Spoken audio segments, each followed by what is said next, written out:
अस्सलामुअलैकुम and a very good morning. जागो लाहौर में आप सबको खुश आमदीद कहते हैं। मैं हूं मुनीब आसिफ। मैं बिल्कुल ठीक ठाक उम्मीद करती हूं कि आप लोग जहां कहीं होंगे खैरियत से होंगे, अपना ख्याल रख रहे होंगे, साथ ही साथ अपने चाहने वालों का भी ख्याल रख रहे होंगे। ये गर्मी का मौसम है जनाब, इससे बचने की कोशिश करें जितना भी हो सकता है।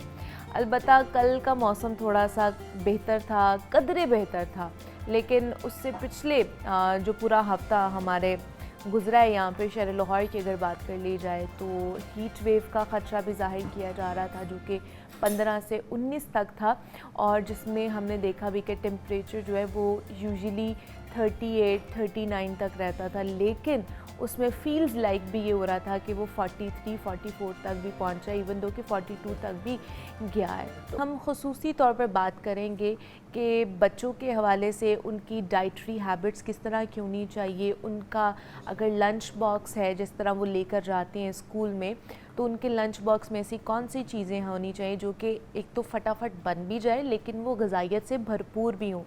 उसके अलावा जैसे स्कूल गोइंग है, कॉलेज में जा रहे होते हैं, यूनिवर्सिटी में, देन हम लोग भी आ जाते हैं जो कि ऑफिस गोइंग भी लोग होते हैं, जिनको या आगे छुट्टियां भी नहीं होती हैं, तो उनके लिए बड़ा मसला होता है कि जनाब हमने ऑफिस जाना है, तो हम ऐसी कौन सी फटाफट जो लंच बना सकते हैं जो कि हम अपने साथ लेकर जाएं कि हमें हल्की फुल्की भूख लग गई है, तो हम बाहर से कोई भी अनहेल्दी चीज़ खाने से बेहतर है कि हम अपना लंच बॉक्स खा लें। तो उसमें कौन कौन से ऑप्शंस हमारे पास मौजूद हो सकते हैं, तो उस पर आज हम बात करेंगे। तो उस पर बात करने के लिए हमारे साथ ईशल साकिब मौजूद हैं जो कि क्लिनिकल न्यूट्रिशनिस्ट हैं, डाइटिशियन हैं। उनसे बात करेंगे न्यूट्रिशन के हवाले से। ईशल आपको वेलकम कहते हैं जागो लाहौर में। कैसी हैं आप? ठीक है, मैं ठीक हूँ, आप कैसी हैं? मैं भी बिल्कुल ठीक ठाक। और साथ ही साथ हमें शेफ़ सारा अकमल ने भी ज्वाइन किया है जो कि आज हमें लाइव कुकिंग करके बताएंगी, लाइव कुक करके बताएंगी और दिखाएंगी, बट टेस्ट भी कराएंगी कि हम फटाफट ऐसी कौन सी चीज़ें बना सकते हैं जो कि हम अपने साथ कैरी कर सकते हैं। तो शेफ़ सारा आपको भी वेलकम कहते हैं जागो लाहौर में। कैसी हैं आप? अस्सलाम वालेकुम। वालेकुम अस्सलाम। अल्हम्दुलिल्लाह मैं ठीक ठाक। आज अपने पूरे आप अटायर में है ना, तैयार है, रेडी हैं पकाने के लिए?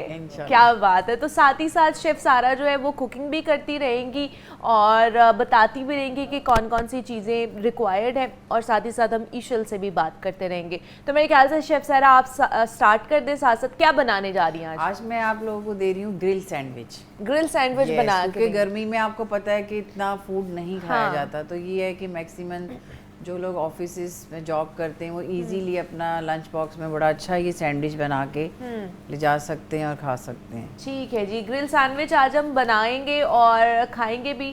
तो साथ ही साथ शेफ़ सारा आप अपनी जो जितनी भी चीज़ें हैं वो स्टार्ट करें, उतनी देर हम जो है ईशल से बात करते हैं। डॉक्टर ईशल, क्या कितनी ज़रूरी है कि हम जो भी चीज़ खा रहे हैं उसमें न्यूट्रिशन भी होनी चाहिए? बिल्कुल, हमारे लिए न्यूट्रिएंट्स बड़ों के लिए और बच्चों के लिए साइमल्टेनियसली इक्वली इम्पॉर्टेंट हैं। न्यूट्रिएंट्स हर एज में ज़रूरी होते हैं। तो बच्चों में तो ये है क्योंकि उनकी बोन्स की अभी ग्रोथ हो रही होती है, हाइट की ग्रोथ हो रही होती है, उन्हें ज़रा न्यूट्रिएंट डेंस फूड्स की ज़्यादा ज़रूरत होती है और कैल्शियम रिच चीज़ों की ज़रूरत होती है। तो उसमें ये कि नॉर्मली तो हम उनकी फ़ूड इनकॉर्पोरेट करते हैं, घर में कोशिश करते हैं हेल्दी खाएं, लेकिन लंच बॉक्स जब भेजते हैं तो उसके अंदर जनरली चीज़ें इस तरह की होती हैं, ओवरली फ्राइड स्टफ़ होता है या फिर इस तरह की प्रोसेस्ड चीज़ें होती हैं, प्रोसेस्ड नगेट्स होते हैं, जिसकी वजह से उनकी हेल्थ जो है उसको वो डिक्लाइन आ सकता है, उनकी इम्यूनिटी जो है वो वीक हो सकती है। तो उसमें लंच बॉक्स के आइडियाज़ मैं आपको कुछ बताऊंगी जो कि हेल्दी भी होंगे और सस्टेनेबल भी होंगे, क्योंकि मदर्स की एट टाइम्स कंप्लेन होती है कि हम लोग इस तरह का हो लंच बॉक्स जो सुबह उठ के क्विकली बना भी लें। तो उसमें ये कि पहले तो कुछ चीज़ें आपने रिप्लेस करनी है जो बच्चों को लंच बॉक्स देते हैं। एक तो नॉर्मल जो केचप यूज़ करते हैं वो प्रोसेस्ड होती है, उसमें विनेगर भी होता है, उसमें डिफरेंट चीज़ों के कंटेंट होते हैं, तो आप उसको होममेड बनाएं। उसको आप टमेटोज़ को करके ब्लेंड और उसके अंदर स्पाइसेस नॉर्मली घर के डाल के और थोड़ा सा फैट का कंटेंट यानी ऑयल डाल के आप वो वाली सॉस बना के दें, सो दैट टमेटोज़ के न्यूट्रिएंट्स भी बच्चों को मिले।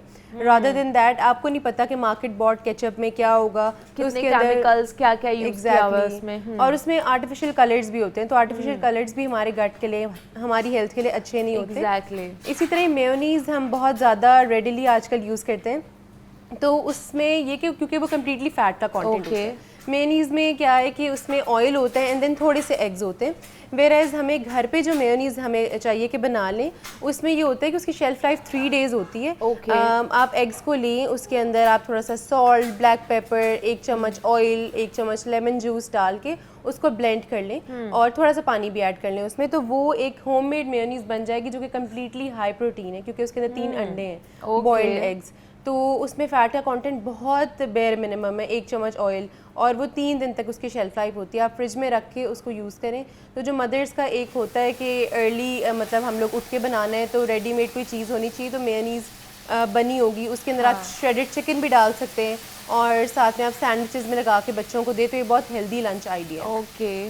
सेकंड ये है कि नगेट्स जो हैं हम प्रोसेस्ड खाते हैं, ले लेते हैं, आपको नहीं पता कि उसके अंदर कौन सा पार्ट है चिकन का, इंटेस्टाइन्स, ऑल्दो हर एक चीज़ जो है वो एडिबल तो होती है, अच्छा, लेकिन इंटेस्टाइन्स वगैरह जनरली हम घर में नहीं यूज़ कर रहे होते, या कुछ इस तरह के कलीजी का पार्ट या हम नहीं यूज़ कर रहे होते। उसमें तो सारा कुछ ही होता होगा सब मेरे कुछ ही ख्याल से, होता है। बिकॉज हमें तो समझ नहीं आ रही, वो इतना मैश्ड हुआ होता है कि हमें तो पता नहीं चलता है। एग्जैक्टली। और सेकेंड, आपको नहीं पता घर पे तो हाइजीन प्रैक्टिसेस प्रॉपर मॉनिटर्ड होती हैं। आई एम श्योर इंडस्ट्रीज में भी होती हैं, लेकिन आपको नहीं पता कि क्या है, बच्चे जनरली बीमार होते हैं बार बार, तो उसमें एक होममेड नगेट्स जो हैं वो बना के, नॉर्मल मिन्स चिकन के आप बना के बच्चों को एयर फ्राई करके दें। जिनके पास एयर फ्रायर्स नहीं है वो जस्ट हल्का सा ब्रश करके ऑयल को उसको शैलो फ्राई करके दें, सो दैट वो एक हेल्दी भी रहे, हाई प्रोटीन सोर्स है, फीलिंग ऑफ फुलनेस भी रहती है, and then you know feeling of satiety भी हो जाती है और बच्चे भी हैप्पी हो जाते हैं। और अभी जो मुझे फीलिंग ऑफ हंगर आ रही है कि वो हम साथ साथ बात करें, और वो जो शेफ सारा बना रही हैं, इतनी मज़े की उसकी स्मेल है, इतनी मज़े की उसकी खुशबू है कि मैं क्या ही कहूँ कि मुझे भूख लग गई है। मैं ये कह सकती हूँ कि वो इतना मज़े का लग रहा है, तो जब हम खाएंगे तब पता चलेगा। तो शेफ सारा भी आप क्या कर रही हैं? अब मैंने ना चिकन के जो फिले थे ना उनको मैरिनेट किया था। ओके, किसके साथ मैरिनेट किया था? मैंने mustard base, soya sauce, vinegar, salt and black pepper, 1 tablespoon, Okay. 1/2 kg boneless के फिले में। ठीक है। तो 10 मिनट के लिए उसको मैंने छोड़ दिया ताकि वो अच्छी सी मैरिनेशन हो जाए। तो अब मैं उसको जो है ना ग्रिल पैन में ले आई हूँ ताकि ये अच्छे से फ्राई हो सके। ओके, और हम इसको मैरिनेट करके 3-4 दिन रख भी सकते हैं? इजीली रख सकते हैं। ओके। जितना अच्छा आप इसे ओवरनाइट रखें, 2 डेज रखें, उतना ही इसके अंदर जो है ना ये सारा फ्लेवर्स जो है ना मैरिनेशन का आएगा। सही है, मतलब आप इसको 3-4 दिन भी फिलेस को जो है ना वो मैरिनेट करके मैरिनेट फ्रिज कर में रख सकते हैं, ताकि आप सुबह उठे और आपको मैरिनेशन अगर ना आप करनी इसका पड़े। माशाल्लाह कलर देखें तो बहुत प्यारा कलर इसका आ रहा है, और इंशाल्लाह खाने में भी ये मज़े का होगा। इंशाल्लाह इतनी अच्छी उसकी खुशबू आ रही है, तो वो जो है खाने में भी मज़े का ही लगेगा। तो इशल, हमें याद है मैं जब बचपन में थी, स्कूल जाया करते थे, तो तब ये कॉन्सेप्ट नहीं होता था कि डिफरेंट चीज़ें, नगेट्स वगैरह ये चीज़, तब यहाँ तो पराठा हुआ होता था या अंडा होता था।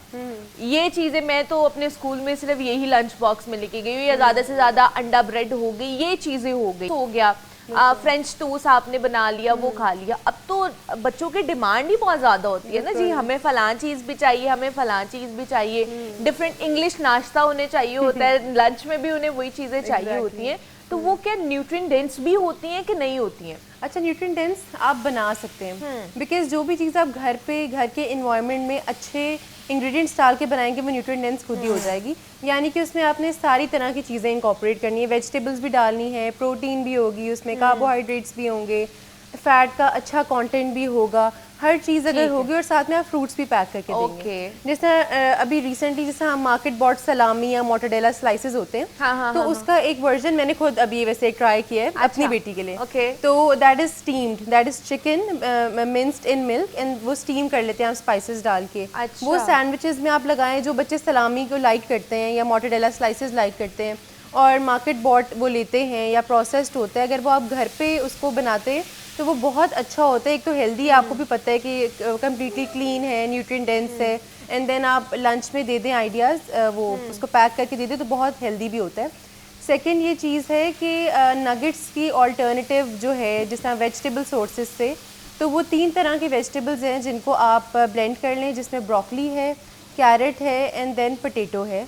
वो लेके आप ब्रोकली और कैरेट का तो आप पहले स्क्वीज़ कर लेंगे ना उसको, सो दैट उसका एक्सेसिव पानी निकल जाए, उसमें आप पोटैटो में उसको मिक्स करके आप उसके नगेट्स घर पे बनाएं, और उसको एयर फ्राई करके बच्चों को दे, तो वो उन्हें बहुत अच्छे लगेंगे, एपिटाइजिंग भी लगेंगे, प्लस हेल्दी भी हैं। ठीक है, चले हमारे साथ एक कॉलर भी हैं जो कि फैसल उनका नाम है और इस्लामाबाद से उन्होंने हमें ज्वाइन किया। अस्सलाम वालेकुम फैसल साहब। वालेकुम अस्सलाम मैडम, कैसी हैं आप? मैं ठीक हूँ, आप कैसे हैं? बड़ा अच्छा शो कर रहे हैं मैडम आप। मैं इस्लामाबाद से मैं बात कर रहा हूँ। Thank you. मेरा एक सवाल है, मैं कारपोरेट ऑफिस से जो है ना मैं काम करता हूँ कारपोरेट ऑफिस में। मैं अक्सर ब्रेकफास्ट के बगैर ही ऑफिस चले जाता हूँ। ठीक अच्छा। है, और मोस्ट ऑफ द टाइम ऐसा होता है कि लंच भी निकल जाता है। ठीक है, तो ऑलमोस्ट कोई 3 या 4 बजे हम कुछ खाते हैं, कुछ स्नैक्स ले लेते हैं या कभी सैलेड खा लेते हैं और फिर यहाँ कुछ सैंडविच खा लेते हैं। ठीक है, तो इसका हमारी हेल्थ के ऊपर क्या कोई नेगेटिव इम्पैक्ट आता है फर्स्ट? और सेकंड ये है कि रात को लेट नाइट में जब हम काम कर रहे होते हैं तो लेट नाइट काम करने के बाद फिर हम कहीं से पिज़्ज़ा खा रहे होते हैं, कहीं से बर्गर खा रहे होते हैं, शवारमा या कुछ भी खा रहे होते हैं। ठीक है। तो क्या इसके खाने से क्या हमारी हेल्थ के ऊपर भी कोई बैड आ रहा होता है? ठीक है, मतलब यूजुअली ज़्यादातर आपका जो इनटेक है वो बाहर से जंक फूड का ही है, तो वो कह रहे हैं कि ये जो हम सुबह नाश्ता भी नहीं करता और मैं ऐसे ही ऑफिस चला जाता हूँ और फिर 3-4 बजे हम जो बाहर से कोई सैंडविच खा लिया, कोई ऐसी बर्गर खा लिया और फिर रात को भी लेट नाइट बाहर से हम लोगों ने जंक फूड खाया, तो इसका हमारी हेल्थ के ऊपर क्या नेगेटिव इम्पैक्ट आता है? अच्छा, जब आप मील स्किप करने लग जाते हैं ना, फॉर एग्जांपल आपने ब्रेकफास्ट स्किप कर दिया है, आपकी अर्ली रूटीन है, एक तो आपकी वर्क में परफॉर्मेंस अच्छी नहीं होगी। आप जब जाएंगे ऑफिस, आप में एक स्टार्वेशन वाले फेज़ में होंगे, आप अच्छा से परफॉर्म नहीं कर सकते बिकॉज़ आपकी बॉडी उस वक्त फूड और न्यूट्रिएंट्स मांग रही है। बिकॉज़ ओवरनाइट हम भूखे रहते हैं, हमारी बॉडी को तब भी कैलोरीज़ की ज़रूरत होती है, तब भी हम कैलोरीज़ बर्न भी कर रहे होते हैं। और सुबह उठ के फॉर एग्जांपल अगर आप इंटरमिटेंट फास्टिंग करें, पर्टिकुलर आपने विंडो सेट की हुई है तो दैट्स फाइन, आप एक पर्टिकुलर टाइम पे ले सकते हैं। वेयरएज़ अगर आपका मील स्किप ही हो रहा है तो फिर वो नहीं ठीक, और उसमें आपको मील्स को लेना बहुत ज़रूरी है, ब्रेकफास्ट करना बहुत ज़रूरी है। उसमें ये नहीं है कि लाजमी आप अंडा ही लें, जिस तरह मैंने भी आपको एक हाई प्रोटीन मेयोनीज़ की रेसिपी बताई थी जिसमें ऑलरेडी ब्लेंडेड एग्स हैं। तो जो इस तरह के वर्किंग क्लास है, जो ऑफिसेज जाते हैं, जिनके पास जनरली टाइम नहीं होता, वो टोस्ट पे एटलीस्ट वो हाई प्रोटीन मेयोनीज़ लगा के खा सकते हैं क्योंकि उसमें एग्स भी हैं और टोस्ट भी है। ठीक है, मतलब वो ये हेल्दी जो है ना वो टोस्ट बना के लेकर जा सकते हैं। तो मज़ीद हम बात करेंगे, हमारे साथ शेफ़ सारा मौजूद है जो कि हमें लाइव कुकिंग करके बता रही हैं कि हमने आज ग्रिल सैंडविच खाना है तो वो किस तरह का बनेगा, मज़े का। और ईशल भी हमारे साथ मौजूद है। ब्रेक लेते हैं, मिलते हैं इस ब्रेक के बाद। अरे आज स्टूडियो में लाइव कुकिंग चल रही है, लाइव किचन है जिसमें शेफ़ सारा मौजूद हैं और वो आज बना रही हैं हमारे लिए मज़े का जो है ना ग्रिल सैंडविच, जो कि मेरे ख्याल से आखिरी मराहिल में पहुंच चुका है। यस, है ना? बस अब मैं समझें कि ग्रिल के उसमें आ गई हूँ। ठीक है, और ये स्लाइसिस पे मैं मार्क कर रही हूँ ताकि ये बड़ा खूबसूरत प्रेजेंटेशन है। ठीक है, मतलब अब हम जो है ना वो ब्रेड को ग्रिल कर रहे हैं और उसके बाद ये जो है ना वो प्रेजेंटेशन की तरफ आ जाएगी। तो अगर आप भी कोई भी सवाल करना चाहते हैं शेफ़ सारा से, कोई रेसिपी पूछना चाहते हैं, कुछ भी पूछना चाहते हैं, ईशल से पूछना चाहते हैं, आप हमें कॉल कर सकते हैं। नीचे हमारा जो नंबर है वो भी आ रहा होगा। तो ईशल, हमारे लिए जो बड़े हैं उनके लिए लंच बॉक्सेस में क्या क्या, जैसे वो कह भी रहे थे कि हमारे पास इतना टाइम नहीं होता, फिर हम ये कहते हैं कि जनाब ऑफिस जा रहे हैं, वहाँ पे सारे मिलके कुछ ना कुछ बाहर से मंगवा के खा लेंगे। वो यूजुअली बेकरी आइटम्स होती हैं जी, हमने चाय के साथ बिस्किट खा लिए, कोई पैटी खा लिया, कोई ऐसी चीज़ खा ली जिसमें ऑलरेडी बहुत ज़्यादा कैलोरीज होती हैं। तो हम फटाफट क्या सुबह सुबह उठ के अपने लिए बना सकते हैं कि हम लोग अपना लंच बॉक्स लेकर जाएं साथ? अच्छा, सबसे पहले तो मैं आपको एक जार बताती हूँ। आप एक जार फिल करके रख लें जिसमें फॉर एग्जांपल स्नैकिंग का दिल करता है, अगर आपने मील्स ले लिए हैं तो ये जार है। इसमें आपने चने डालने हैं और किशमिश, रेजन्स जो होते हैं वो डालने हैं और बादाम इक्वल प्रोपोर्शंस में डाल लें। आप उसको मिक्स कर लें और आप जब आपको भूख लगती है तो आप हैंडफुल लेके वो खा लें। तो उसमें चने वो हाई प्रोटीन हाई कार्ब्स हैं, तो वो आपको एक फीलिंग ऑफ फुलनेस देते हैं और चने खाने के बाद आप नोटिस करेंगे कि बहुत देर तक आपको भूख नहीं लगती और आपके मील्स में भी एट टाइम्स वो गैप आ जाता है और आप बहुत एनर्जेटिक फील करते हैं। तो वो जो एक होता है ना सर दर्द हो रही होती है कि खाना नहीं खाया, और वो बिल्कुल हेड स्पिनिंग सेंसेशन होती है, वो नहीं होगी, आप बहुत फ्रेश फील करेंगे। इसी तरह किशमिश होती है, रेजिन तो वैसे ही अच्छे हैं, प्लस उसमें मीठा भी होता है, फ्रुक्टोज कंटेंट भी होता है क्योंकि वो ड्राइड होता है ग्रेप, तो उसमें वो आपको मीठा भी मिल जाता है, आपका ब्रेन भी अच्छे से फंक्शन करता है, आपका जो सेरोटोनिन है हार्मोन, हैप्पी हार्मोन, वो सिक्रीट होता है, तो आप बेटर परफॉर्म करते हैं काम पे। प्लस जो लंच बॉक्स के आइडियाज़ हैं वो जिस तरह बना रही है शेफ़ सारा, ग्रिल्ड सैंडविच बहुत हेल्दी ऑप्शन है बिकॉज इसमें चिकन जो है वो ग्रिल्ड है, तो यही रेसिपी अगर आप नोट कर लें तो आप अपने मील प्रेप करके रख लें बिल्कुल। हाँ। तो चिकन आप मैरिनेट करके रख सकते हैं, उसकी शेल्फ लाइफ जितनी देर आप फ्रीज कर सकते हैं, आई गेस 1 मंथ तक आप कर सकते हैं। और आप 7 डेज का भी कर सकते हैं मील प्रेप, हाँ, जो वर्किंग exactly. क्लास है। और उसमें कि डेली आप ब्रेड ग्रिल करके आप बस ग्रिल्ड चिकन फिले लगाएं और सॉस लगाएं, then you are good to go. Sauce भी होममेड आप लगाएं। प्लस आप एक होता है हमस, उसमें ये होता है कि चिक पीस होते हैं, उसको आप ब्लेंड कर लेते हैं और उसमें आप थोड़ा सा ऑलिव ऑयल डालें, तहीनी डालें, नहीं भी डालनी तो जस्ट आप ऑलिव ऑयल ड्रिजल कर लें, that is good fat. Okay. और आप साथ में कैरेट और क्यूकम्बर ले जाएं साथ में लंच में, तो वो एक छोटी सी डिप होगी जो कि हाई प्रोटीन है, उसमें आप कैरेट डिप करके खा लें और क्यूकम्बर, तो वो भी आपको बहुत मज़े का लगेगा। और जो चिक पी की जो पेस्ट है, जो हमस होती है, वो वैसे ही बहुत न्यूट्रिशियस है, प्लस चिक पी है तो वो ज़्यादा आपको फुल फील करवाएगा ज़्यादा देर तक। तो वो एक मील प्रेप करके वर्किंग क्लास रख ले अपने फ्रिज में, और डेली बेसिस पे आप स्कूप आउट थोड़ा सा सॉस करें, तो देन वो आप, वेजिटेबल्स हाँ, कट करें, एंड वो हेल्दी है। वाओ। तो शेफ सारा, जैसे हमें ईशल बता रही हैं, डॉक्टर ईशल, कि आप हमस भी बना सकती हैं घर। बिल्कुल। तो उसमें क्या क्या चीज़ें वैसे ऐड ऑन की जाती हैं? उसमें ये होता है कि हमें वाइट चने जो हैं जी, अगर तो आप होममेड बनाना चाह रहे हैं तो उसमें हम वाइट चनों को सोक कर लेते हैं कोई ओवरनाइट, और सुबह उसको बॉईल कर लें। सम टाइम हम बॉईल भी नहीं करते, डायरेक्ट उसको पानी से सोक धोने के बाद उसे ग्राइंड में ले जाते हैं। अच्छा। तो उसमें आप 2 से 3 क्लोव गार्लिक डाल लें, ऑलिव ऑयल डाल लें, लेमन जूस डाल लें। मैं कहती हूँ वो बेहतरीन हुमस बनता है। अच्छा। और बड़े शौक से बच्चों के लिए तो ये बहुत अच्छा और हेल्दी और हाई प्रोटीन भी है ना? प्रोटीन। और ये इजी टू कैरी भी है, इजी टू ईट भी है। प्लस खराब नहीं होगा, शेल्फ लाइफ उसकी हाँ, अच्छी है, shelf लंच life। बॉक्स पे खराब नहीं होता। वाह। एट टाइम्स होती है ना चीजें, जैसे समझे, जो दूध है वो खराब हो ऑलिव जाएगा। ऑयल और हाँ। जो लेमन जूस है ना, ये इसे खराब नहीं होने देते। ओके, तो इसको हम कोई मतलब 1 वीक के लिए रख सकते हैं? बिल्कुल, फ्रिज में रख सकते हैं। फ्रिज में रख सकते हैं। और जब लंच में कैरी करते हैं तो जितनी देर वो रहेगा बाहर वो खराब नहीं होगा, because as she told you कि प्रिजर्वेटिव्स होते हैं, लेमन भी प्रिजर्व करते हैं, देन ऑलिव ऑयल भी, तो ऑयल उसको प्रिजर्व करता है, वो आप कैरी करें तो वो बहुत हेल्दी है। ठीक है, मतलब आप वैसे बाहर से भी, मार्केट से भी हमें मिलते हैं, आपको जाते पता है टिन पैक में मिलते हैं, हुमस हमें मिलता है। तो इतना महंगा लेने से बेहतर है कि आप घर में बना लें। आपको चाहिए क्या है? चने ही चाहिए, एग्जैक्टली। और उसके अलावा ऑलिव ऑयल चाहिए या थोड़ा सा गार्लिक चाहिए और लेमन चाहिए, और उसको ब्लेंड करें और आपका हुमस जो है ना वो घर में बन गया है। घर में बन के बनाइए और फिर हमें बताइएगा कि आपका कैसा रहा है। अच्छा, ये जो बच्चों को स्नैक भी हम लोग दे रहे होते हैं ना, जिसमें चिप्स का पैकेट भी दे रहे हैं, साथ बिस्किट का पैकेट भी दे रहे हैं, और यूजुअली होता है कि लंच बॉक्स में हम उनको जूसेस दे रहे होते हैं, जो डब्बे वाले जूस होते हैं, वो उनके लिए कितने जो है ना वो हार्मफुल है? अच्छा, शुगर इन जनरली बच्चों के लिए अच्छी नहीं है। उसकी वजह ये कि शुगर हाइपर एक्टिव कर देती है। तो स्कूल में परफॉर्मेंस जनरली टीचर्स कंप्लेन करती हैं कि बच्चे अटेंटिव नहीं है, अटेंशन स्पैन कम है, वो ज़्यादा खेलेंगे, उनका ज़्यादा ध्यान होगा कि प्ले एरिया में चले जाएं, क्लास में नहीं बैठेंगे, तो उसकी वजह ये कि उनका ब्रेन हाइपर एक्टिव हो जाता है जब वो शुगर का इंटेक ज़्यादा करते हैं। अच्छा। तो आपने देखा होगा बच्चे जो वीनिंग कर रहे होते हैं उनको सॉल्ट एंड शुगर कम्प्लीटली मना करते हैं, और अब बच्चे जो बड़े हो रहे हैं उनके टेस्ट बड डेवलप ही नहीं हुए होते शुगर और सॉल्ट के लिए, विच इज़ वेरी हेल्दी, अच्छी बात है। और जो है लंच बॉक्स में भी ये है कि आप इसको बिल्कुल भी जूसेस नहीं दें। अगर आपको हो रहा है कि ज़ाहिर है बच्चों का एनर्जी लेवल डाउन होता है, बिकॉज स्कूल में बहुत ज़्यादा एक टास्क होता है जाना एंड देन इतनी देर रहना, तो लंच में एक तो हेल्दी लंच के साथ आप उन्हें पीच ब्लेंड करके दे दें या फिर स्ट्रॉबेरीज ब्लेंड करके दे दें पानी में। अच्छा। लेकिन आप उसको स्ट्रेन नहीं करेंगे, आप उसको विद फाइबर देंगे, बच्चों को गाइड कर देंगे, जब वो पीने लगे उसको थोड़ा सा शेक कर लें, 1 ग्लास पानी के अंदर 1 पीच डाल के थोड़ा सा हनी डाल दें या फिर थोड़ा सा स्टीविया लीव्स डाल दें, उसको ब्लेंड करके वो दें, तो वो बहुत अच्छा ऑल्टरनेटिव है जूसेस का। ठीक है, वो आप घर में ही जूस बना लेंगे और वो बड़ा मज़े का भी बन जाएगा। तो हमारे साथ गुलाम फातिमा मौजूद हैं जिन्होंने हमें लाहौर से ज्वाइन किया है, कॉलर हैं। अस्सलाम वालेकुम गुलाम फातिमा। वालेकुम सलाम। कैसी हैं आप? ठीक है जी अल्हम्दुलिल्लाह, मैं ठीक हूँ। क्या सवाल करना चाहेंगी?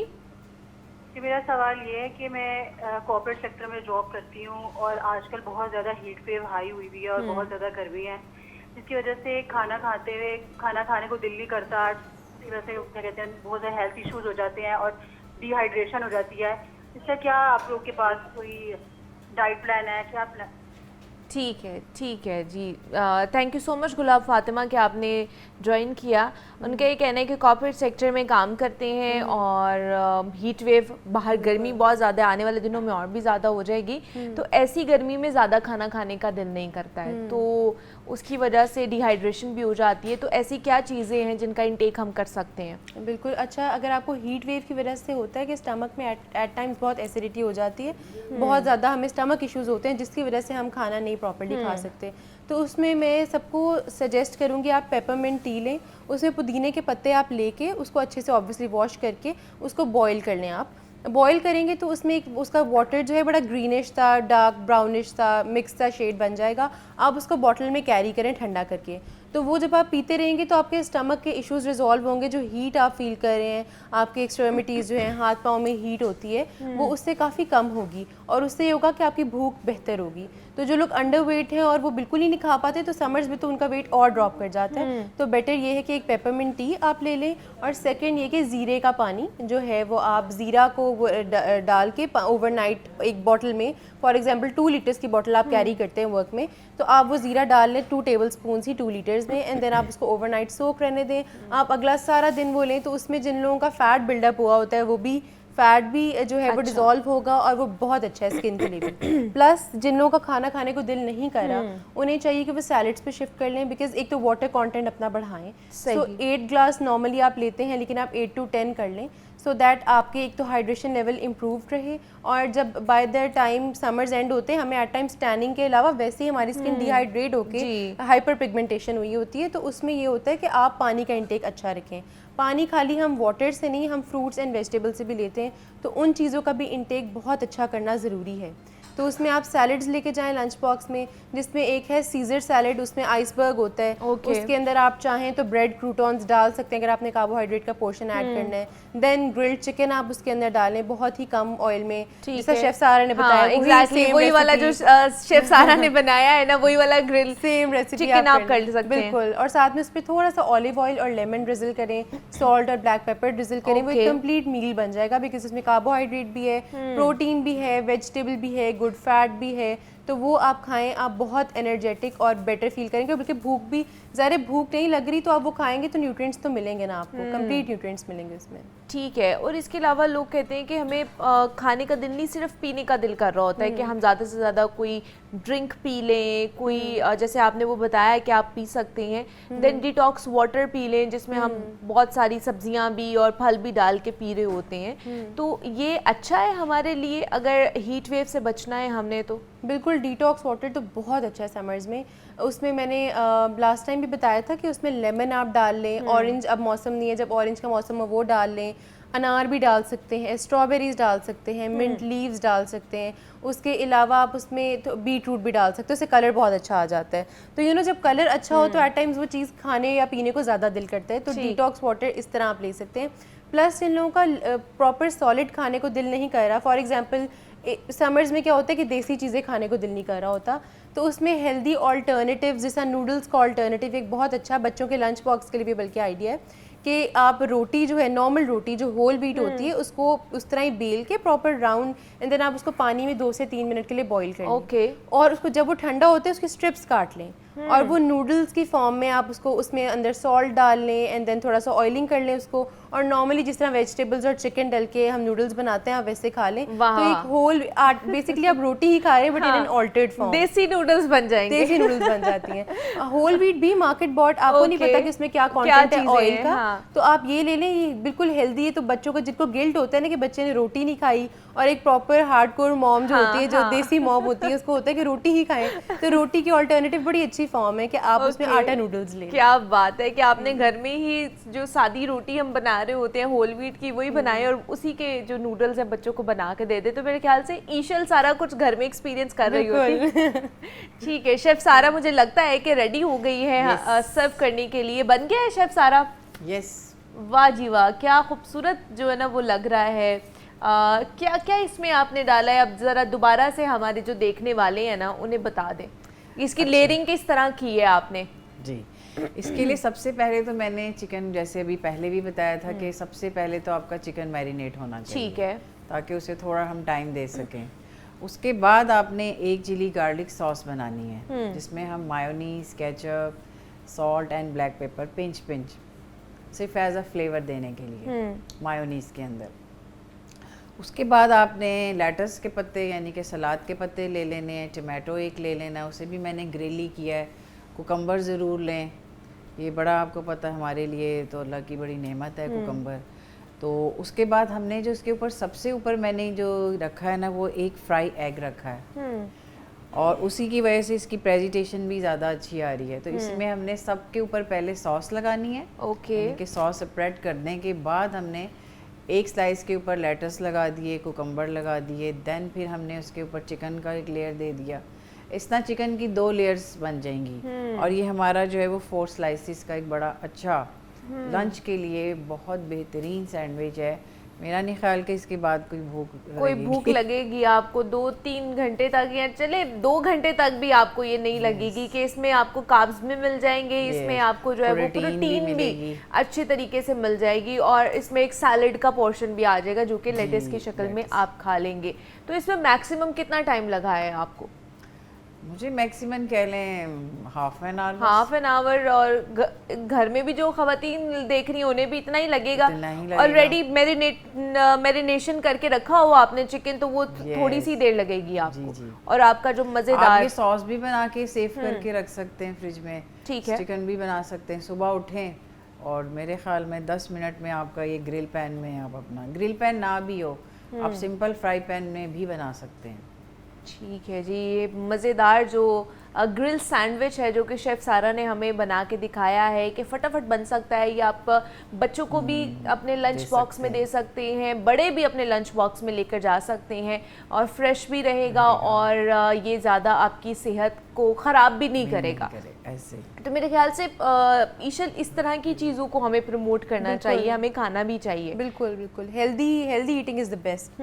आप हेल्दी अपने, हम लोग बहुत सारी चीज़ें अब नॉर्मली खाते हैं, जिस तरह एक सुशी एक ऑप्शन है। जनरली लोगों को जापानीज फूड पसंद है तो that is very healthy. Okay. और जापानीज लोग इसलिए इतने फिट होते हैं, इसलिए इतने हेल्दी होते हैं बिकॉज उसके अंदर बहुत माइन्यूट सी प्रोपोर्शंस और इक्वल बैलेंस प्रोपोर्शंस हैं, कार्बोहाइड्रेट की, प्रोटीन की, फैट की, वेजिटेबल्स भी होती हैं उसमें। तो वो इस तरह के ऑल्टरनेटिव्स हम लोग घर पे भी बना सकते हैं। हम उसमें जिस तरह मैंने आपको नूडल्स का बताया है या जिस तरह शेफ़ सारा ने अपने ग्रिल्ड सैंडविच का बताया, अगर इससे आपने ज़्यादा हेल्दियर वर्जन करना है तो आप ब्राउन ब्रेड या होल व्हीट ब्रेड कर लें। हाँ। तो हमें हेल्दी ईटिंग को प्रमोट करना चाहिए सो दैट यू नो जब बच्चे बड़े हों, हमारे अब बच्चे बड़े हों तो उनको उनकी लाइफस्टाइल ऑलरेडी बहुत हेल्दी हो चुका हो, इतनी हेल्थ पे अवेयरनेस हो न्यूट्रिएंट्स पे कि उन्हें पता हो कि लंच बॉक्स में क्या डालना है, क्या हेल्दी है, खाना क्या है, क्या हेल्दी है, किस चीज़ को क्विट करना है अभी से ही so that you know in a longer run उनकी लाइफ अच्छी हो, बेटर हो, हेल्दी हो। तो अभी से ही चेंजेस लाएंगे तो बेटर। ऑब्वियसली आप जो खा रहे होंगे आपके बच्चे वही देख के खाएंगे ना, उनकी भी हैबिट्स वही डेवलप होंगी जो कि आप उनके सामने खा रहे होंगे। तो जिस तरह शेफ़ सारा ने सैंडविच बनाया है, ग्रिल सैंडविच बनाया है, उसकी रेसिपी भी आपको दे दी है उन्होंने और किस तरह बनाना है वो भी उन्होंने आपको लाइव बना के दिखा दिए। आप इसमें अपने तौर पर जो है ना वो ब्राउन ब्रेड का इस्तेमाल कर सकते हैं, मल्टीग्रेन ब्रेड का, होल व्हीट ब्रेड का जो है ना वो इस्तेमाल कर सकते हैं। एज़ यू लाइक, आपको जो ब्रेड पसंद है आप वो करें और बाकी सारी चीज़ें जो है ना वो आप इसी तरह एज इट इज़ कर सकते हैं। तो आज का ये है हमारा सेगमेंट था। उम्मीद करते हैं कि आपको पसंद आया होगा। शेफ़ सारा हमारे साथ मौजूद थी। शेफ़ सारा, thank you so much for coming और इतना मज़े का आपने सैंडविच बनाया है, ये हम चखेंगे और फिर आपको बताएंगे कि कैसा बना है। और ईशल भी हमारे साथ मौजूद थी। Ishal, thank you so much for coming. और ब्रेक लेते हैं, यहाँ पर मिलते हैं इस ब्रेक के बाद।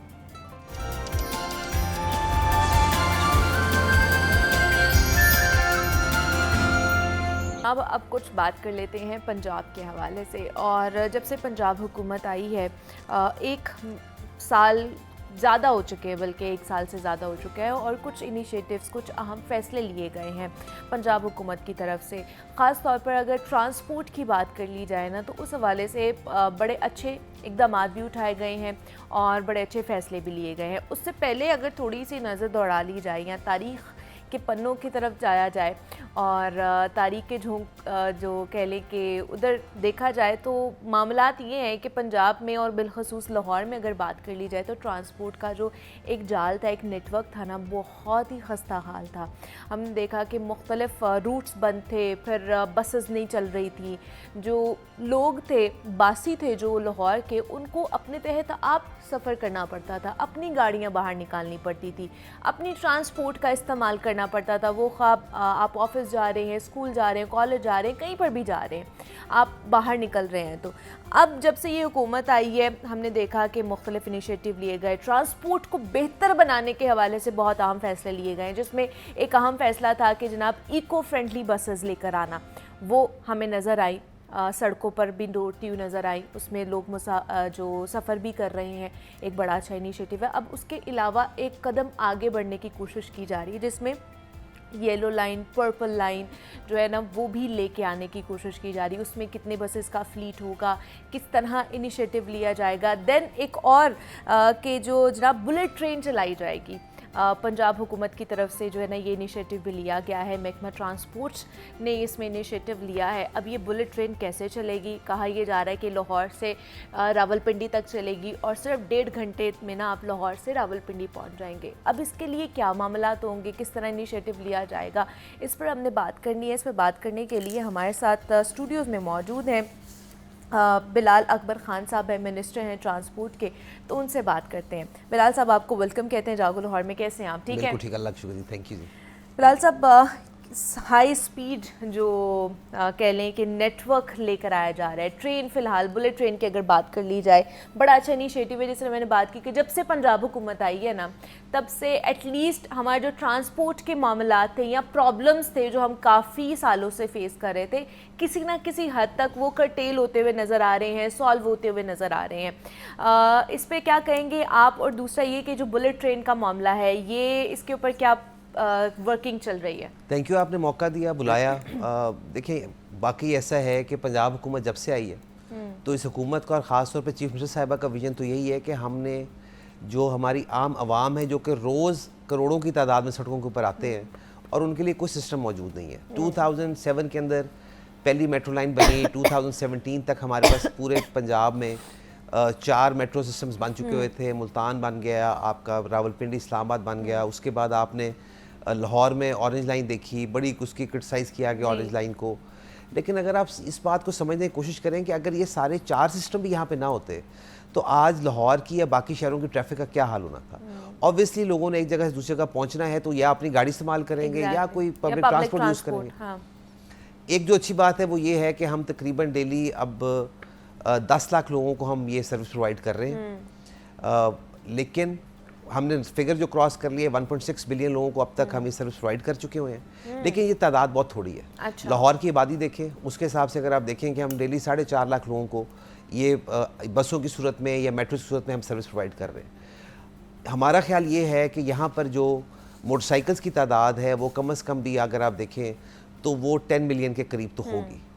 और जो रोड एक्सीडेंट्स हो रहे हैं उसके अंदर सबसे ज़्यादा जो मुतासिर हो रहे हैं वो मोटरसाइकिल्स वाले हो रहे हैं। मोटरसाइकिल का जब एक्सीडेंट होता है तो उसके अंदर डिसेबिलिटी की और डेथ की रेशो बहुत हाई है। तो कोशिश ये है पंजाब हुकूमत की कि हम लाहौर के लिए एक नया मेट्रो सिस्टम लेके आए, जो कि हमारा प्लान है इंशाल्लाह केनाल के ऊपर लेके आने का। It will be called yellow line.